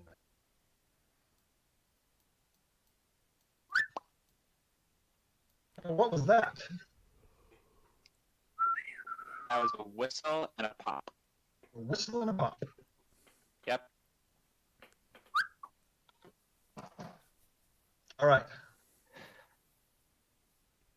Can you guys control your characters out here? Yeah. I don't see my character, no. I don't see any characters. Oh, there we go. Okay, on the other side. Yep. So, Father Kearns turns to you and he says, "Now, where was this breach of yours?" Down this way. I gesture towards the sewer grate. We're And then probably as- going to need more help, though. Should I run to the School of the Arcane? You're welcome to do so, but I fear for the safety of those below. Go as fast as you can. All right. Dark running. Ah, that's not what I meant. Sorry. Justin was not trying to jump on top of Sheik. Yeah. Piggyback ride. Run, Marcus, run, boy! Run, Marcus, run. So, Run! so Marcus, you run through the streets. I need you to make a fortitude saving as you were running through the streets. You've got quite a ways to go. On paper, Fortitude. Forrest Gump sounds like a ridiculous movie, but Tom Hanks sells it really well. He sold it. He really did. But on paper, He it sounds did. like the stupidest movie ever. Yeah. Okay, Oh, Marcus. dude. Hi. As you reach the crafting district, you are completely out of breath and you have to stop to catch your breath. Okay, and you are panting with your tongue hanging out of your mouth.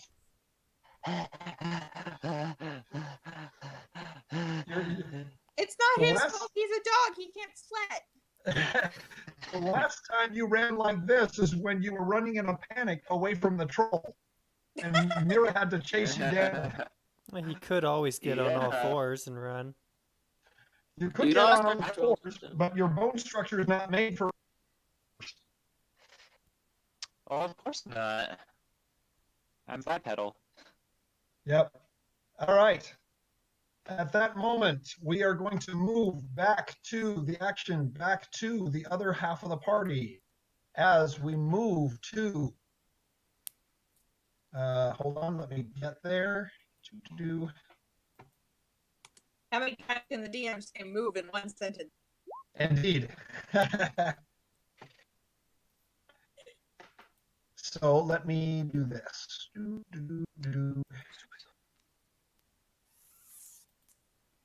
So we need him and you and you. Actually, let's do this. Nope. Nope. Nope. Nope. Ah, I'm just done. Sewing away. yeah. There we go. So if I do that, do I get you guys? Yes, I do. Okay. And then I can move the action to there. Okay, can you guys see anything? Nope. Okay, good. Or- Do, do, do, do, do, do, do, do. Boop, boop, boop, boop, boop.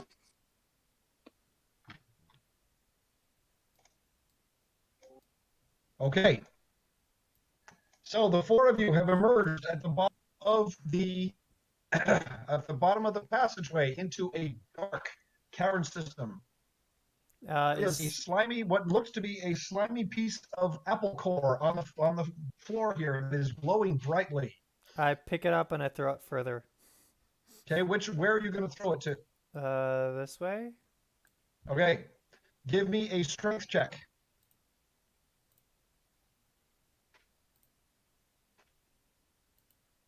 It helps if you grunt. Huh. I do it at work all the time when I'm lifting. Now, is it supposed to be dark everywhere? Yes, it is. What happened to the stone we dropped? Yeah, that's illuminating the area that you are Oh, in. here we are. Okay, I And full- couldn't. I see it now. All I saw was blackness. All right, so Feluco, you throw quite a distance, and the lit apple core sails down the hallway and illuminates that area. You can see that there is what appears to be a colony of bats on the ceiling who are shying away from the light. Nice.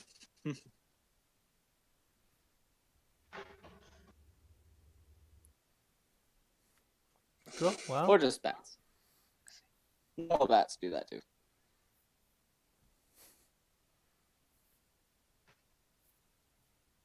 All right, so what are you guys going to do? well, this is a lovely place. All right. To the west, you can see that there is some sort of crude stonework built into the side of the cavern. What looks to be a wall made of rough-hewn brick and stone, and there is an opening just a bit to the south. And from within, you can hear squeaking and clicking, which from what you can only assume are cave bats. Housekeeping. Is there a door? Nope, it's just an opening.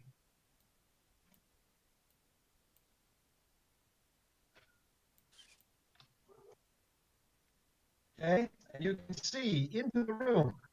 Oh, There are more bats. Hold up. Squeaks, go say hello. Who's going to say hello? Squeaks. Squeaks. You could try to blend in. You could, although he is much larger than the cave bats. Squeaks goes in and squeaks nobly at the others with confidence. All right. What does a noble squeak sound like? Squeak, squeak. Yeah, it's all in the pitch and the tone. Remember, he is a noble bat. That's correct. He's chivalrous and noble. Yes. Right. Stop. Hey, can we not do that, please? Yeah. Yeah, that's kind of I'll stop piercing. that. Sorry. Kind of Yeah, piercing. please don't do. So the other I'll bat do that again. seems to shy away from him. He being quite a bit larger than the others. They do not respond, but only move away, either scuttling along the ceiling or in a flutter of wings flying away toward the back of the room. He inquires in bat lingo, if they've seen any two legs. All right.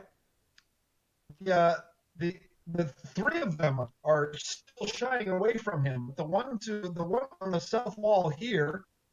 That's not what I meant. Oh my gosh. The one on the south wall here is simply staying where he is and watching Sir Squeaks intently.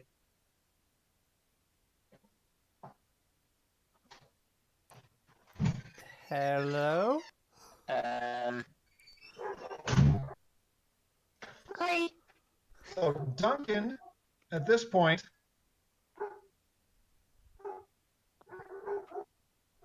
pokes his head in, and he looks, and he actually calls up to Sir Squeaks, and he says, "Back away from that one. He's no good."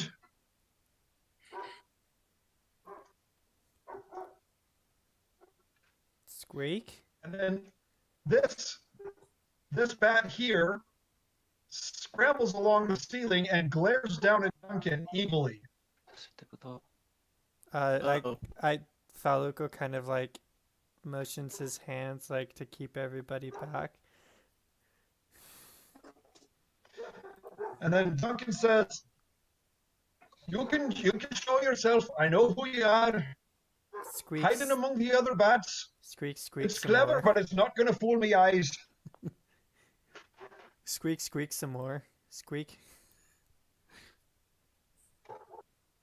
And the bat along the south wall disappears, reveal a shrouded humanoid. Squeaks kind of like flutters back a little bit in surprise because he wasn't expecting that. So you realize now that they were not backing away from,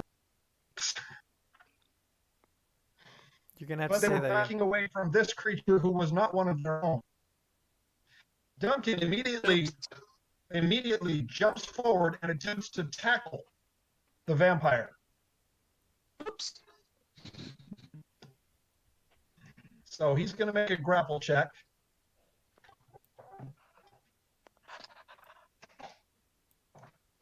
Faluca kind of scoots into the room from behind. All right. So as Duncan jumps at the vampire, it with amazingly quick reflexes, it jumps out of the way and dodges his attack. That's surprising considering how fast Duncan usually is. Yes. All right. Ooh, no. The vampire, as he sidesteps Duncan's tackle, rakes his claws across Duncan's armor and tries to penetrate. But all you hear is the sound of bone on metal as it does not penetrate his armor. I need Foluco, Sir Squeaks. No, I need the people who are here present to go ahead and roll initiative, and then we will move back to the rest of the party. I need to call it a night here. Oh, Mira, you're going to be leading us? I'm sorry, I gotta work tomorrow. I gotta get everything. Oh. Bye-bye. Dang it, Sir We've got- Squeaks, look at that. Yeah, we've got a 9-week-old West Island Terrier puppy. Yeah. So does that grapple check like play through? What? Yeah. Have a good night, y'all.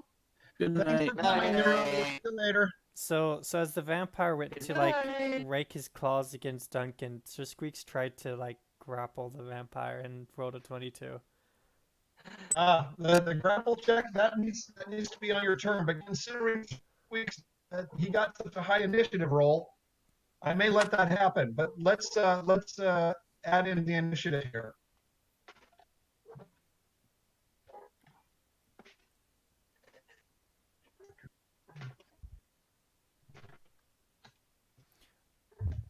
All right. Wait, what? Oh, yeah, so the 26.06 was Sir Squeaks, and the 8.06 was Faluco. Yeah, that was you. I saw the mistake there. The whole, like, clicky on the actual person thing is pretty stupid. I get you. You seem to have gotten a hold of it when you had Barkable, though. Yeah. God rest his soul. Oh, yes. Poor Barkable with his incredible licking healing abilities. Dang.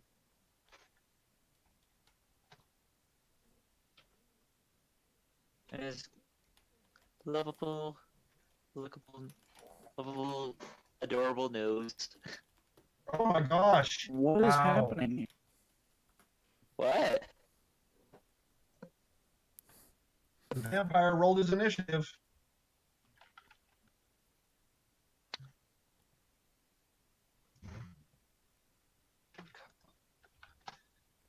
All right. Initiative has been rolled. That's amazing that you guys rolled so high. However, I am going to allow the rest of the party to move a bit before combat actually starts down here.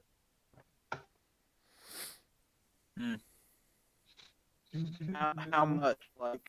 Like 10 feet or what? Well, the time it took for you to climb down the passageway, go around the corner, and for Sir Squeeze to go in and talk to the bat. So that, several minutes.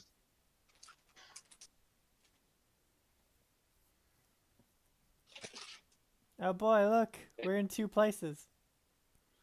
Yeah. Ham it up. I like ham. Ham. You know what I could go for right now? Some brownies. Some brownies. Oh yeah. Brownies, huh? Get some of that good $1 brownie box from Walmart on your way out the door just because you have that sudden urge, and then make it home just to devour the whole box in like 2 minutes while watching Netflix. I have some cosmic brownies. Try Those- sending it through the tubes, I It's guess. definitely not the same thing. Cosmic brownies? Little Debbie cosmic brownies? I guess they're not. Little Debbie cosmic brownies? Yeah, Those are the little ones Debbie. with the color sprinkles on top? Yeah, the colored chocolate things on the top, whatever they are. Yeah. I used to love those I used to love those a lot when I was a kid. Lots and lots of sugar. Oh, All right. yes. Marcus, continue your run, and then Mira and Sheik. Oh, they've left. So we'll have them wait. Right, Okay. Marcus, you go ahead. I think you're the only one left actually present. Well, she should be here still. Sheik is not. Oh, Sheik. He is in the game. I am in it, yes. I got Yes. here 20 minutes ago. You're here, Sheik. I am sorry that I missed He's that just- you arrived. I thought the movie would be shorter. I didn't realize it was a 3-hour movie. Yeah. Oh, you're down there, Sheik. Sorry, Marcus. I just got rid of your control. But yeah, you're down here, Sheik. And at the same time, Marcus is making his way to the tower, and I think no, you're still back here. Okay. Yeah, I moved him back. Should I try and do another fortitude saving throw because Yep. he's like tired? Okay. Run to the mage tower and make another saving. Okay. So why are you running to the Good main to tower? He's try well. and get help. Sheik, Oh, are you familiar with what's been going on recently? I missed the last He 2 is. hours, so no. Let me get you caught up. All right. Do you know who Duncan is? Yes, the vampire Okay. hunter horse. Yes. Duncan has been Oh, leading you through boy. the sewers, and you fought a vampire down there who nearly dominated Marcus, and Duncan was able to save. You were able to kill the vampire. Feluca was disappointed in that. He wants to take one alive. And so you stayed the night down in the sewers. Duncan was watching over. During the night, Duncan found a stage 3 vampire, which is a roughly humanoid creature, but it looks more like a demon with bat wings and fangs. He tackled it, but then Feluco distracted Duncan, and the vampire got away. Ah, So half the party returned back to the Salt Dolphin. We're talking to Father Kearns and Brother Thomas, and Justin Lamb, the bard, decided to come along as well. So we have half the party is down below in some sort of cavern system, while the other half of the party, along with Justin and Father Kearns and Brother Thomas, are on the surface getting ready to go down into the sewers. Both Father Kearns and Brother Thomas are very concerned that if there is a stage 3 vampire on the loose, there are most likely a colony somewhere below the city, and they're going to need all the help they could get. So, yeah. as much as Father Kearns does not like the idea, he agreed to allow Marcus to go to the Mage Academy and ask if there was any of the arcane that would be willing to help. Well, if we get that one guy to suit up and all that stuff that I want, he definitely could help. Yeah.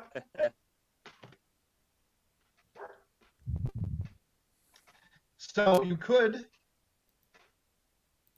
Let's see. Okay.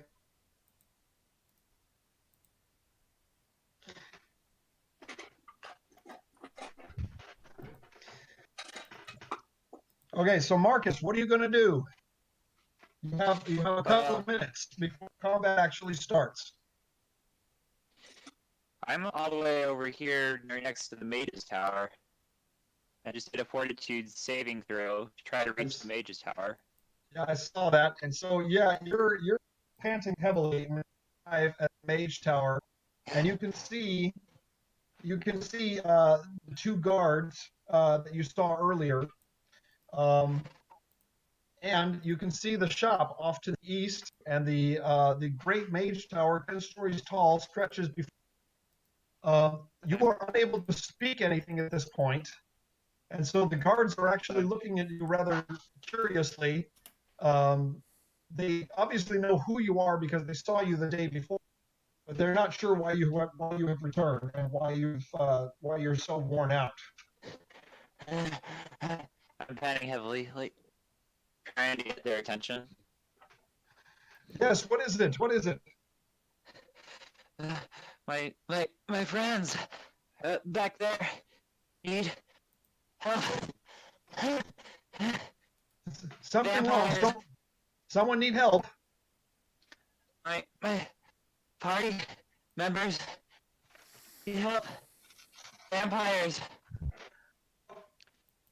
Wait, say that again. Say that again. Vampires.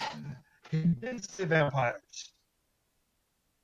And then they look at each other, and then they look at you, and then they look at the tower, and then Jonathan, the guard, actually takes off at a run and knocks on the mage tower door, while the other comes and helps you and takes your arm so you can lean on him so you can rest. And then he leads you over to a bench in the square so you can sit and rest. Several minutes pass, and I'm afraid combat needs to start. Oh, shoot. Yeah. Yep. So let's move back. You guys got this. Kill those bats. You guys can do this. We're coming with reinforcements, hopefully. Let's see if they can last that long. If it's good. If I'm quoting Okay. her. If it's good. There you go. Does anybody know that reference? it's from Cinderella. No. No. No, wait, no. It's It's one of the demons. Hercules. From, it's Hercules. Hercules. Yeah. One called IXII. Panic. Yes. It's Panic. Yep. If it's good. If- I if- loved that movie as a kid. If it's good, yeah. I always thought it was overrated. Really? You know, the as far as a I Disney, love the songs. as far as a Disney movie, I thought Hercules was fun and was cool, and the humor was, it was more silly than anything else. But when you compare Hercules to some of the movies that came almost immediately before it, like Beauty and the The Lion Beast, King. and not Lion King. It came after Oh. Hercules.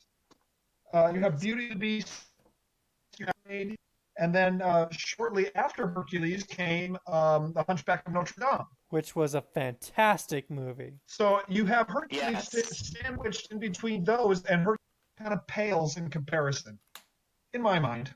Yeah, because the whole singing while he's climbing a mountain just to get approached by this weird baby-faced bearded dude is just, yeah. Well, the baby-faced midget dude is another Yoda. He's the unexpected mentor. Okay. It's Zeus. Baby-faced bearded dude is Zeus.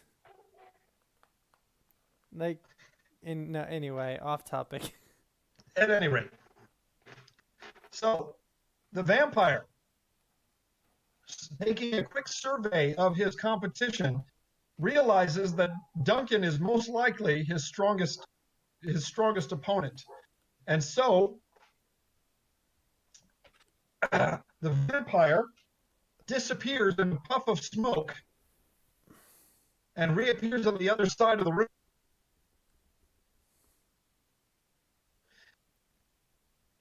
Is this a wall? No, that's actually it's a platform. You can see the stairs over here. Uh-huh. That's the edge of a platform right there. Okay. How high up? It's only about 4 or 5 feet up. It's something that you could probably climb up, but the stairs are easier. So the vampire reappears on top of the platform and puts a finger down at you, Foluco. I point back. Several blue bolts emerge from his fingertips and into your body. Ah! Wait, he has armor. Yes. Hey, Foluco, you have taken 11 points of magical damage. Whoa, hold up. What about my armor rating? That's a troll bone armor, dude. Perhaps the specifics of this spell, magic missile, ignores armor, automatically hits. The Ah! Look it up, guys. Magic missile. Ignores armor, automatically hits. Ugh! So, Feluco, you have just taken half of your health in damage. Ooh. So, Feluco, make a fortitude saving throw. There you go. Okay. You have avoided fainting or panicking, but you just took a pretty big hit. Oof. Another big hit like that, and oof. Ouch. Duncan immediately runs in between you and the vampire. And he yells at the creature, "You'll not be doing that in here!" And he swipes at the vampire, rears up on his hind legs, raising his front hooves above the platform, and brings them both down, attempting to strike the vampire.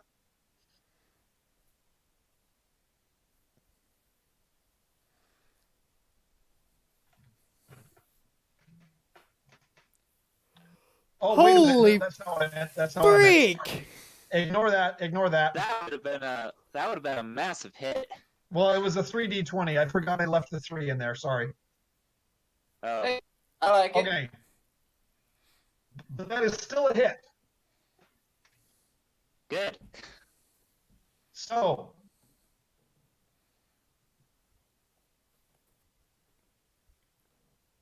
Roll for damage. okay, 11 points of damage on the vampire. Oh, shush. That's not what I meant.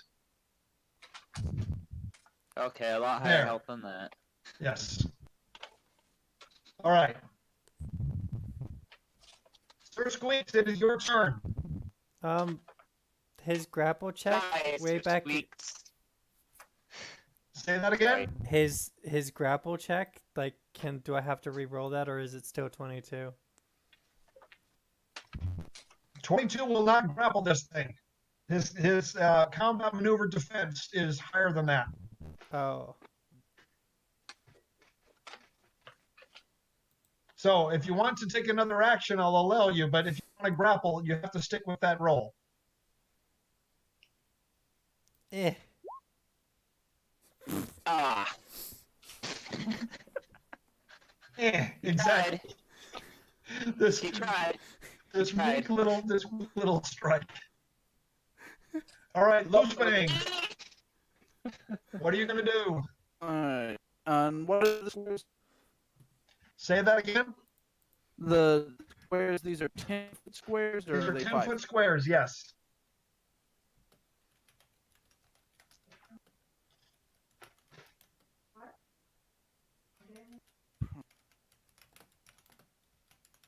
Now, just go. I'll move up to here. Okay. Just spend my. Yep, that's a 30-foot move. You can move again, but then if you do that, you'll have no other actions. No, that should be 60. So wait, you were here. 10, 20, 30. Another 3 over to here. I got you. So you ran up the stairs and that was it. Yes. Okay. Feluco, you have a 2,000-pound warhound horse. Can we? That would be such a dick move. No. I'm gonna sacrifice Animal Messenger level 2 spell for Summon 2? 6, 18. Hold up. Is that what?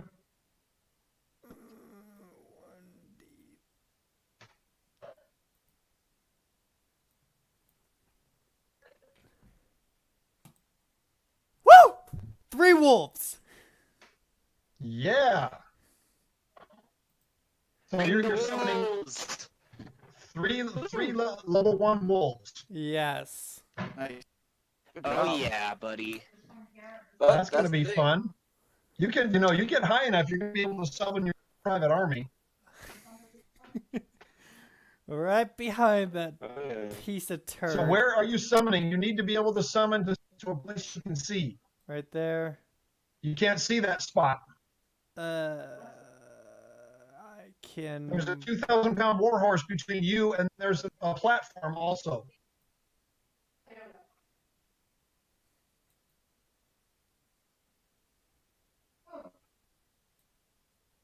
Yeah, I'm gonna move him there and then You can summon to this area if you run to the bottom of the stairs. Yes. Yeah, so I moved there and then I summoned them there, Very well. and there.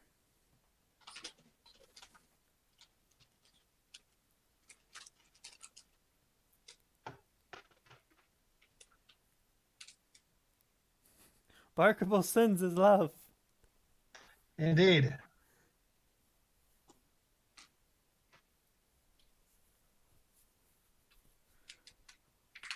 Whoa. I actually didn't think that would roll a 3.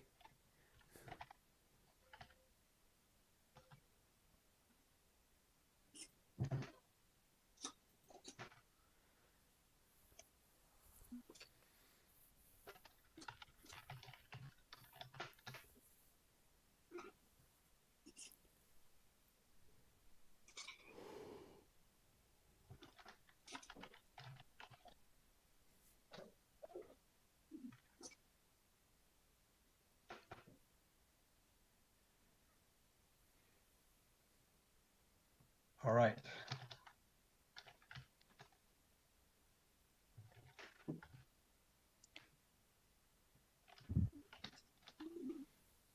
Oh, I never realized that.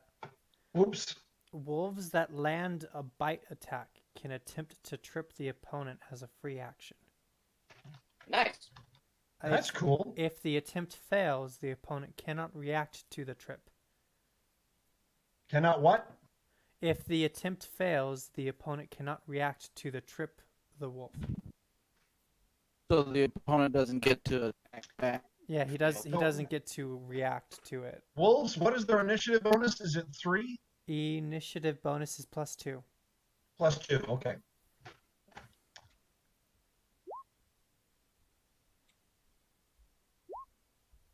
That's pretty good. Oh, wait. things could I rolled shut 4. up. Didn't mean to roll 4. I meant just 3. 19, 14, and 17. Not bad, not bad. Take what you can get. That's pretty good. Okay. Benji.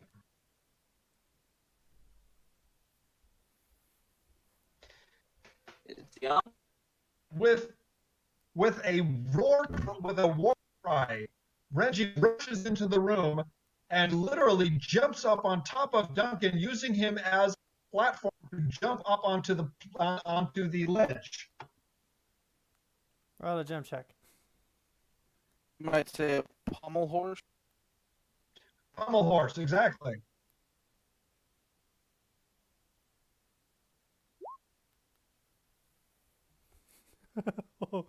Oh my gosh, there is a specific meme that reminds me of. Actually, a 10 here is good enough.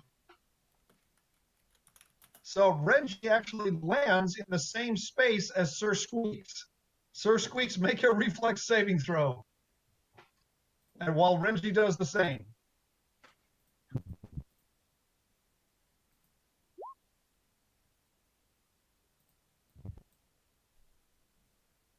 Ten or better. Both good. Okay. So Renji has landed right next to the vampire and brings his hand and a half sword crashing down on the creature.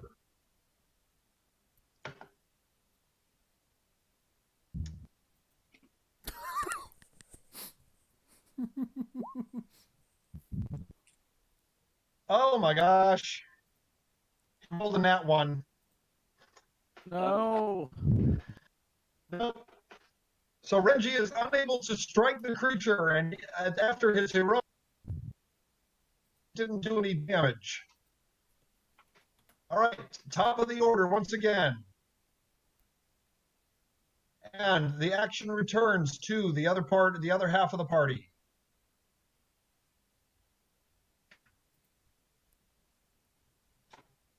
Okay.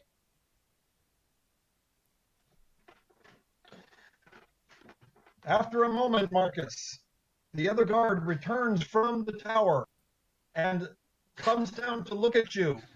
And he sees you sitting on the bench, and he asks, with his hands on his hips, he asks, "Are you quite recovered yet?"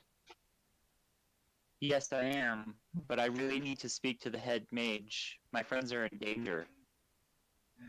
I don't know what kind of trick you're trying to pull. There is no possible way that vampires could exist in this city without the headmaster's knowledge. He has none. What? I saw them myself. One almost actually killed me. Are you telling me that the headmaster of the School of the Arcane is unable to see a vampire in this city, much less a group of them? Yes, I saw one of them with my own eyes. I was almost killed by him in the sewers. But my friends are in danger as they're going to be encountering a lot more. He And I need to seems. speak with the head mage. Okay, so I need you to roll a diplomacy check, Marcus. Oh, it's not going to end well. Diplomacy. That's under your skills, yeah. Not bad. Here we go. And his opposed sense motive check. Oh my gosh. Just barely beating it. Oh, Low, but still beating you. He reaches up and scratches his chin a bit and considers what you're saying, but then he shakes his head. And he says, "Jonathan, we're not going to trust the word of a complete stranger over the word of the headmaster. Besides, what arcane knowledge do you have?" Try getting him drunk next time. Works Yeah. like a charm. Wait, do your I shoot sparkle my- fingers, because there's a magic barrier dude thingy. I shoot my ice bolt over at the other end of the building. You point your finger and you feel the power get to just your fingers, but then it fizzles. What? Really? Is that what? Do you think there's some kind of Jedi waving your hand? No, sorry, that was a bad one. What? You know the quote. We That was a quote Phantom from Menace. Star Wars Episode 1. Yeah. Oh, Do you think there's some kind of Jedi waving your hand around like that? Yes, exactly. Yeah, that was Watto who said that. At any rate, no. He looks at your outstretched finger, and then he turns back to you, and he kind of shakes his head a bit, and he says, "Okay, A, there's an anti-magic barrier here, and B, you don't know how to cast anything anyway." you gotta believe me. My friends are in danger. Oh, like Okay, that make phrase another always diplomacy helps. roll. You got... Oh,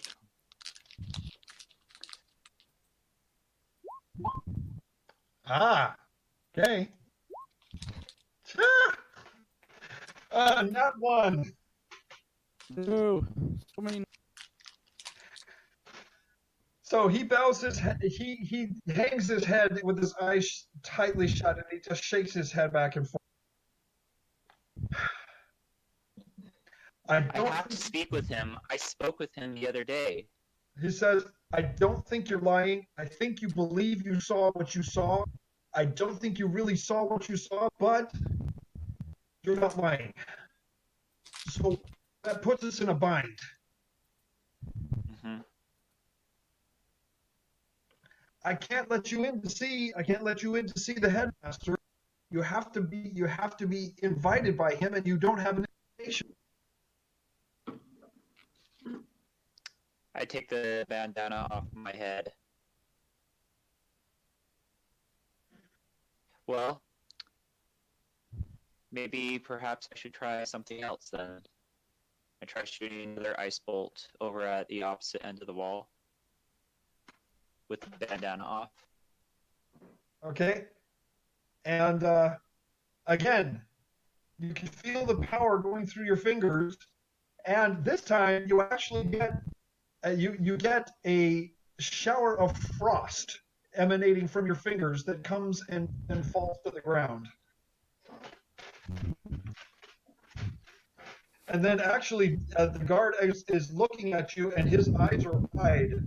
And then he looks at your hand, and then he looks back at you, and he says, much more subdued this time, he says, okay, A, anti-magic barrier. B, you don't know how to cast spells. C, how did you do that? I can just imagine like looking at Marcus when he's do that, like disco point, nothing. I have a suggestion. Disco Say, point. A, Frost. you're wrong. B, you're wrong. C, get me an appointment with him for right now. I say, get me an appointment with him right now. I am not leaving this school until I meet with him. Okay, Now, my friends are in danger. Roll an intimidate check. Okay, hold on. You're That's gonna be under skills, right? That's also under skills, yes. Okay. Your tone has changed, so I'm now calling that an intimidate. Okay. Really?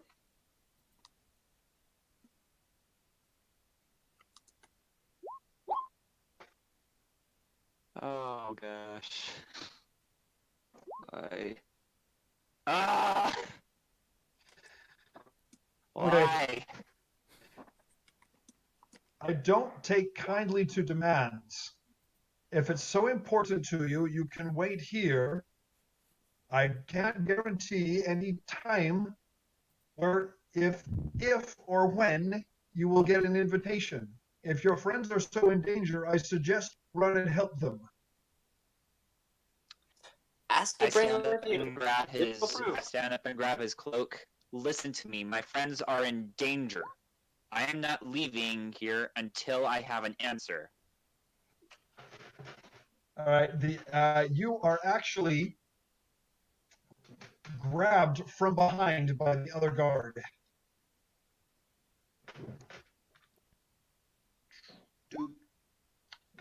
Okay. So, what is your fortitude saving throw? Fortitude saving throw. Oh, come on, load for me.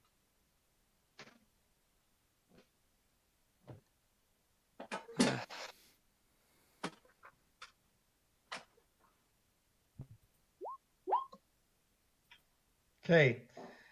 The other guard attempts to grab you from behind, but you roughly shake him off, and you get back in the other guard's face. I will thing to intimidate check. You need to roll for another intimidate check. Now, All right. what will you say? This is your last chance. Get me a meeting with the head mage now. Short and to the point. I'm not sure it's going to be enough. Nope. Afraid not. So Barkable, he use actually intimidate. reaches up. He reaches up and grabs your hands, and then he utters an arcane syllable you don't understand, and suddenly your hands are bound by bands of energy, like handcuffs. And then he backs away from you, and he says, "I suggest you walk away under your own power." And then he turns away from you. You know, getting arrested is one way to get an appointment. Perhaps. All right. So I'm not leaving. with that, Marcus, we're going to move back to the caves. What about the rest of the party that's already down by the what's it called? He told them to wait for him, and so they will wait for 2 more turns like this before they get impatient and going down on their own. Or I might sneak off to the library. Well, that's up to you, Sheik. Do you want to do that? I feel concerned for my party, so I might delay that for a bit. Okay, so you could try to convince the other to just go down now and not wait for Marcus. Mm. But what time in the morning is it? It's early. It's about 6:37 a.m. Well, I guess I'm already probably impatient and haven't slept much, and I have a semi-important appointment later. I'd like to try to talk them into it. I think at this point, loosely. So you're going to try and convince the rest of the group to come down with you. Okay, so what are you going to say? Depending on what you say, it could be either a diplomacy, bluff, or intimidate. I'm gonna say something along the lines of, like, look, those guys down there are gonna need all the help they can get, and I'm not sure we have time to wait for the guards. All right. So go ahead and roll diplomacy. Unfortunately, my stats on that suck. Let cloak from Renji somehow. This is trying to convince the group.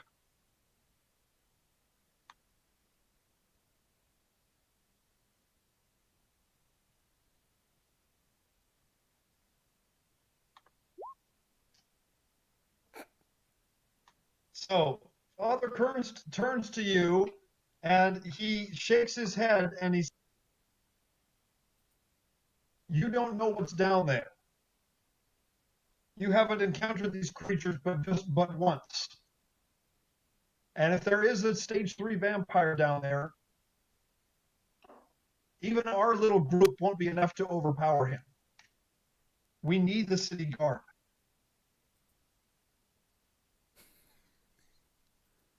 You know, if there's a stage 3 and the higher-ups of the city don't know it's there, I highly question the bureaucracy of the city. You're not wrong. But if we can't convince the guards to come down with us, we may not be coming out of there.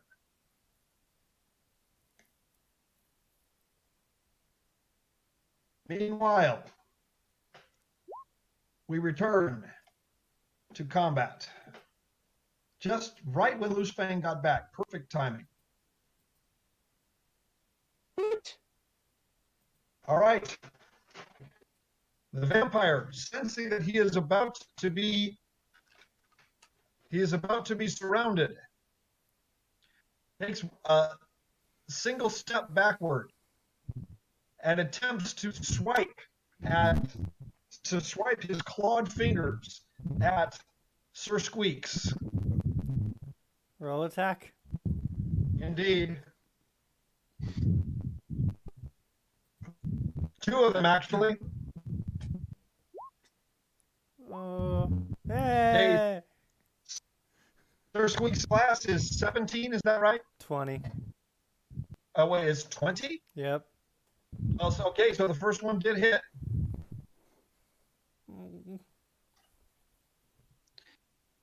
Oh no. Come on, survive this. All right, 4 points of damage on Sir Squeaks. It's 29. Yep. Okay. Duncan, seeing that the action has moved away from the platform, attempts to hop up onto the platform and bowl over the vampire in the process. So he's going to make a jump check. Oh, horsey dog pile? He's going to try.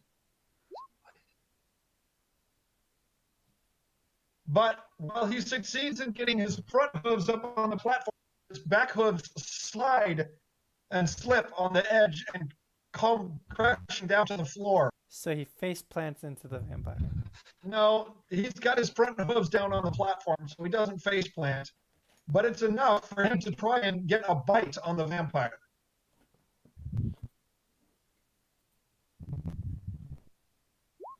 All right. But he's unable to strike and cannot do any damage. Sir Squeaks, it is your turn.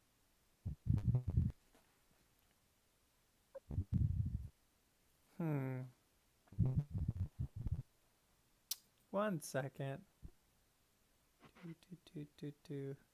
Oh, nope. Wait. What's his stats at? Yeah, one speed dexterity. Jump.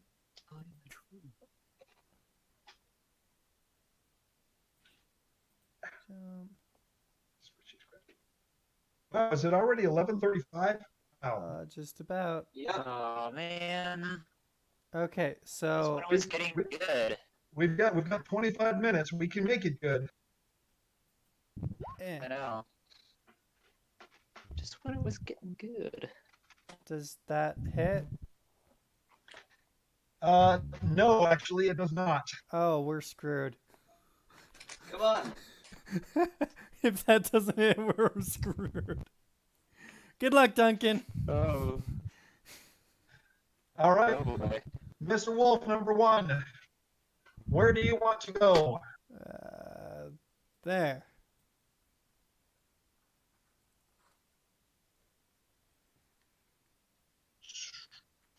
So, Summon Wolf, he's going to come over this way and then up to here. Yeah. Okay, that actually, let's see. Wolf, if he moves like this, if he moves here, then here, then here, yeah, he can do that without getting an attack of opportunity. So he's okay. All right, he bites. So he is, believe it or not, half of Duncan is enough to flank. Oh, wonderful. So because the wolf is size small, he gets a flank with Duncan, but Duncan does not get a flank with the wolf. Oh, okay. So the wolf gets +2 to hit. All right. So his attack is +3 for his bite. Is that right?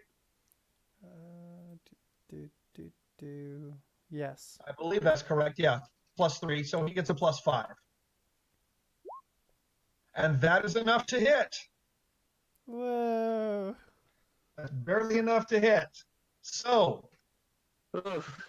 D6 +2. D6 if I'm not plus mistaken. 1d6 plus 1. +1. Okay, 1d6 +1. And then he can trip. And he can attempt to trip. Nice damage roll. Woo! This summoned wolf is definitely blessed by Barkable. Is definitely less than Markable. Blessed by Barkable. Blessed by Markable. Gotcha. All right. Roll a trip attempt, which is going to be that's going to be a D20 and add 2 to it. Barkable now is the god of wolves. He blesses those that I summon. The patron saint. The patron saint of No, wolves. that trip attempt is not successful. Although Sir Squeaks was not the one making it. It's whatever. They can't click. Whatever. Okay, wolf number 3. What is he going to do? Yeah.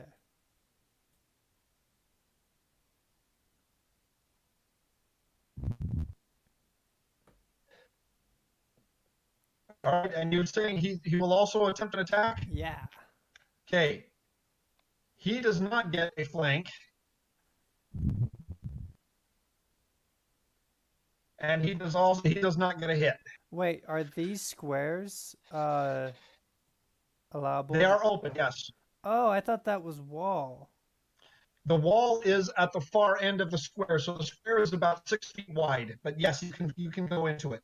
So can he move to there instead? Can he move that far? He's got. Oh yeah, he can. He's got 50. He's got 50 moves, so he could do that. Yes. Yeah, he's gonna move there. Move there instead. Okay. Now he's gonna attack, and I believe Renji gives him a flanking bonus. Well, even with the +2, it gives him 18, which is not a hit. Oh, okay. Okay, summon wolf number 2. I'm assuming you want him to move here. Yeah. Now consider that Loose Fang is about to have his turn. Oh.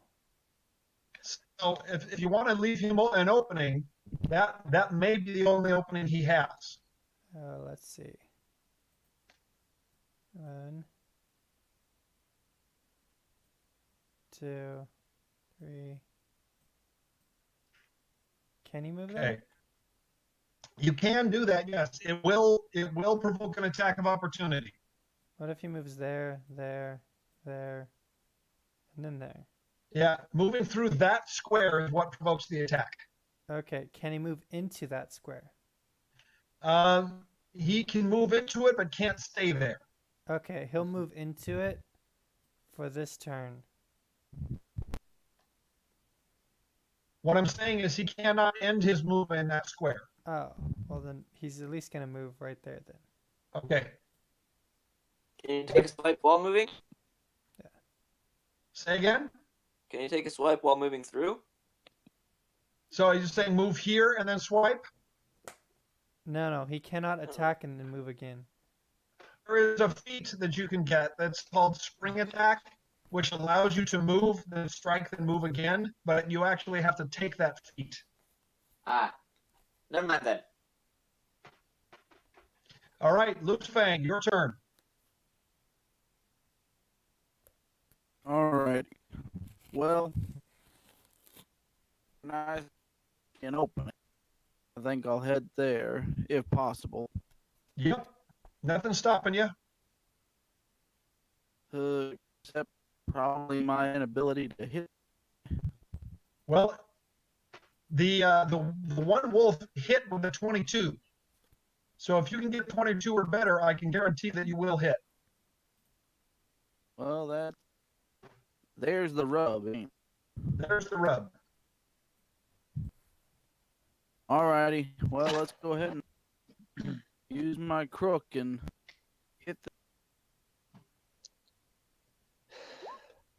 Hey, look at that. Huzzah! Smack. You have hit. Let's roll for damage. Well, that's a-okay.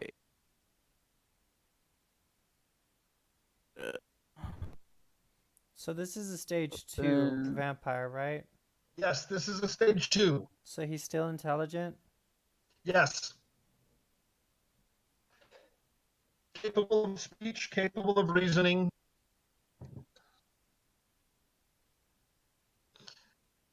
Okay, you remember your damage roll, Loose Fang? Yeah, the D8. Plus, Your strength. Yeah. I'm just trying to find those again where I had them.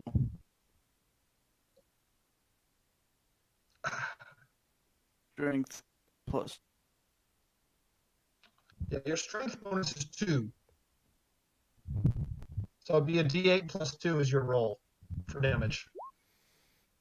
Not Nice bad. roll. Not bad. Not bad at all. No, good. All right. Nice. Ooh, getting pretty close. Take You're this. getting him. Yeah. Looks like he's down to about a third. Sorry, what was that, Loose Fang? Oh, he's just saying, take that, vampire. Smack. Poluko, it is your turn. Okay.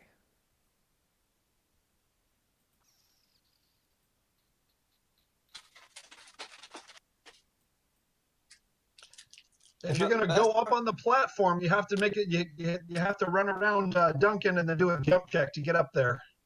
Either jump or climb. I'm gonna sacrifice my level 2 spell Tree Shape, and I'm gonna summon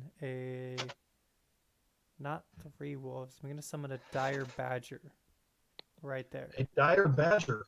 Yes. Interesting. And I see a pattern developing here. I would love if that vampire attacked the dire badger. Please tell me it's a honey badger. Badger don't care. It might as well be, because when the dire badger takes damage in combat, he flies into a berserk rage on his next turn, clawing and biting madly until either it or its opponent is dead. It gains +4 strength, +4 constitution, and -2 to AC. The creature It cannot end its rage voluntarily. Until its opponent or it is dead. So any damage that it takes, it flies into a berserk rage and just goes ballistic. My question is, does that stack? Stack with what?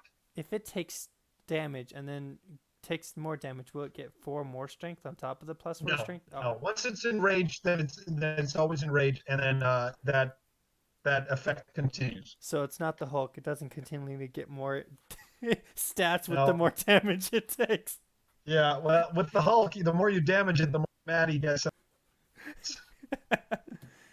Anyway, yeah, so the dire badger is going to go right there. Okay, let me bring up a badger. 3d8 plus 15 hit dice. One moment. Badger, badger, badger, badger, badger, badger, badger. Oh my gosh. Mushrooms. The guy who made There's a that. good one. There's a good one right there. Yeah. Oh my Okay, god. Or not. Not mushrooms. It's No. what are those like little fluff balls in Star Trek called? Trebles. Now, that's supposed to be a badger, but that's too big for a badger. Badger is 5 to 7 feet in length. Wait, what? A dire badger is from 5 to 7 feet in Oh, length. that's right. It's a dire badger. Okay, I was about to say. And can weigh up to 500 pounds. Okay, then that size is appropriate. Yes. That size is too big. Oh, That is and if big it old wants, it can burrow, and it has a burrow speed. Gets Yeah. his own donkey. Okay. You didn't say it was a burrow. Yeah. Aha! I get it. I get it.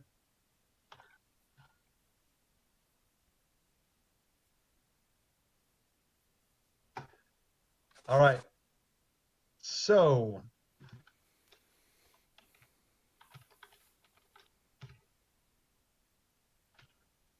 I love its full attack because it's 2 1d4 plus 2s and a 1d6 plus 1. Which can come out to a total of like 19 damage.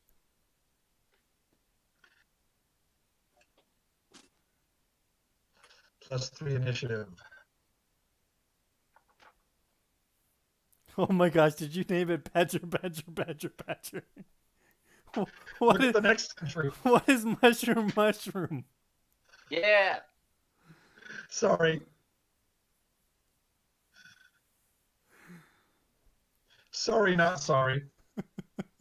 I totally didn't see that. I was looking at the stats on the other screen.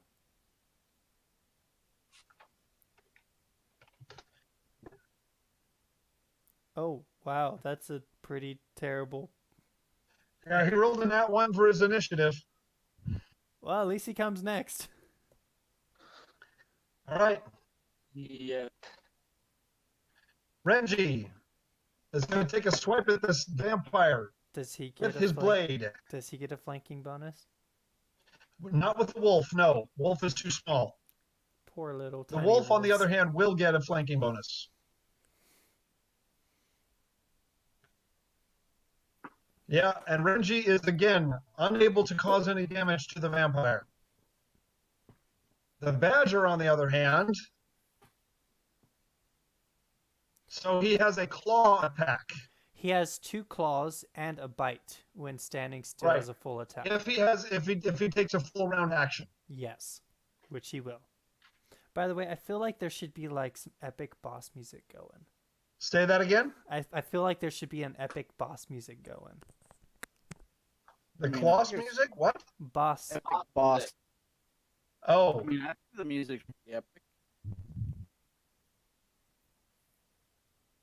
you're saying this sounds like boss music? No, I can't hear any music. Oh, you can't? Oh. I got music going. Oh, do you? Yeah, I hear it. Yeah. Nope. Oh no, you can't hear my music. Oh, Can my everyone else ears. hear the music? Yes, but I put it on mute.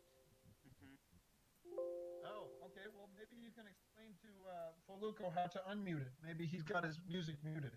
No, it's not muted. Wait, what? Huh? I literally just hit the mute button on my computer, and I'm using Discord through my phone. I got you. I got you. Let's see. Okay, well, the badger is going to do a full round attack on this vampire.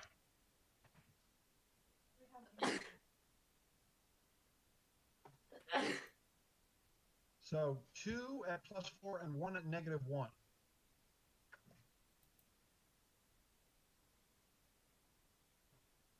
So first claw is a miss. Second claw is also a miss. And the bite attack is also a miss. Unable to do any damage to the vampire. There goes my battleship, yes. Now, my wife just walked in. She heard me say, "Miss, miss, miss, you sank my battleship." All right. Checkmate. You sunk my battleship. Now king me. All right. One Marcus second. and Sheik, let's move back to you guys.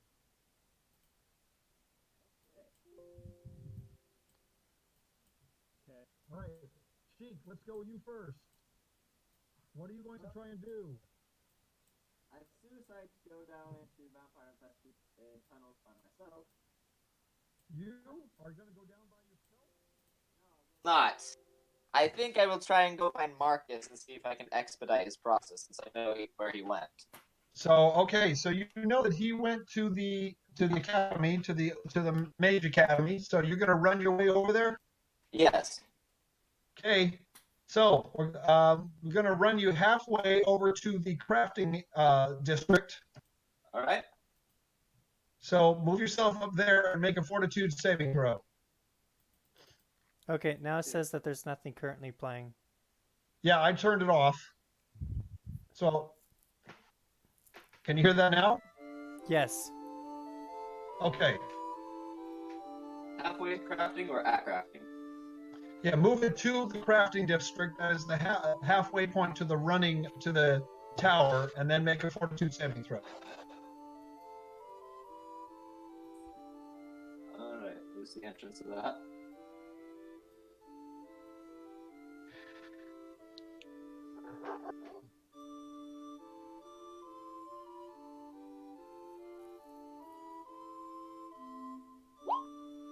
Oh my. Okay.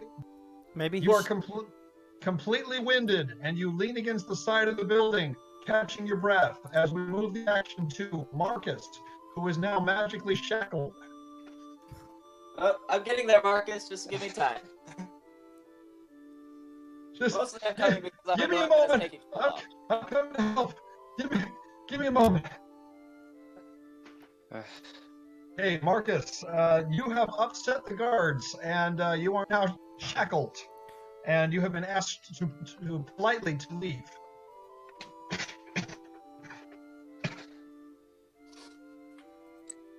I'll just ask one last time. Please help me and my friends. I need to see the mage. If not, I will leave. All right. One Will more you help diplomacy me? roll. I mean, you've been this Okay. We'll see on that one. Hey. Nice. Please work. Yes! Not bad there. Not bad. You have to believe me. So Please help me, my friends. the guard Jonathan, again, squeezes his eyes shut and shakes his head. He's not lying. He believed what he saw. Yeah, but he threatened you, and he accosted you. But he's desperate. He believes that his friends are in trouble. Whether it's true or not, Do you think we ought to check it out?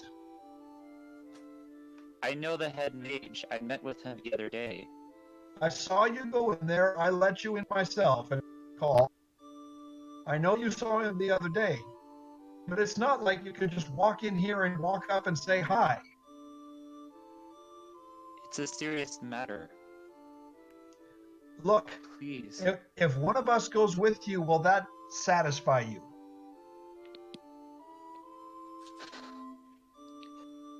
I guess it's better than nothing. But please, someone tell the head mage. This is a really serious matter. So, all right. So the other guard, he says, okay, Jonathan, you go with him. I'll go up and I'll tell the head maid. I don't think we're going to get anything out of this, but I promise that I will tell him. Is that good enough for you? I guess so. So,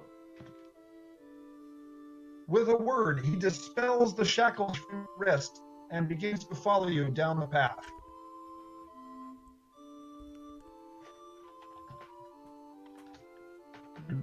Oh, yeah, hang on for a sec. I'm trying to find his icon. His icon. Hold on. I gotta pull something up real quick.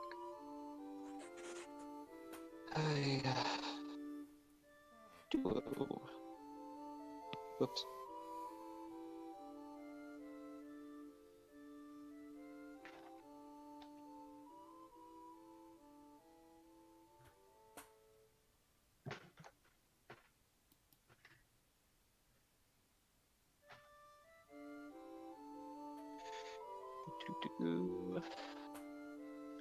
So, Marcus, with Jonathan in tow, you make your way back over toward the crafting district. That's a big Jonathan. Well, Meanwhile, Sheik, you can continue running at this point. all right. You have no idea what just transpired, only that your friend Marcus is over at the Mage Tower. I'm probably just trying to go right through. Right through the crafting district? Yeah, probably What about get out of the What way. about you, Marcus? Which way are you going? I'm trying to get through the crafting district as well, but trying to get over to. So you're going to run straight yeah. through. You're probably going to run right into Sheik if you. Perfect. Probably. I'm just trying to get there as quick as possible with Jonathan in tow. All right. Before making it far, you do encounter Sheik, who is obviously winded and having been and clearly was following the same path you were. Fair. So, Marcus, you have encountered Sheik, and Sheik, you have almost run headlong into your friend and an unknown person sitting behind him. Oh, hey, Marcus. Good, found you. Did you get any help? Just Jonathan. All right. This one of your friends, you said they Yes, were in they- danger. Well, the They rest are. of them still There's- are. I can see that. He looks fairly winded. He might be in danger of having a heart attack. Well, I look at him sharply. That's not what we mean by danger. I I've already told realize you and the other mage. what you mean. You gave me the impression that your entire party was in danger, and I see him in no danger. well, follow me then, with a couple choice expletives in there. All right. At that point, gentlemen, let's move the three of you back over to the entrance to the sewers.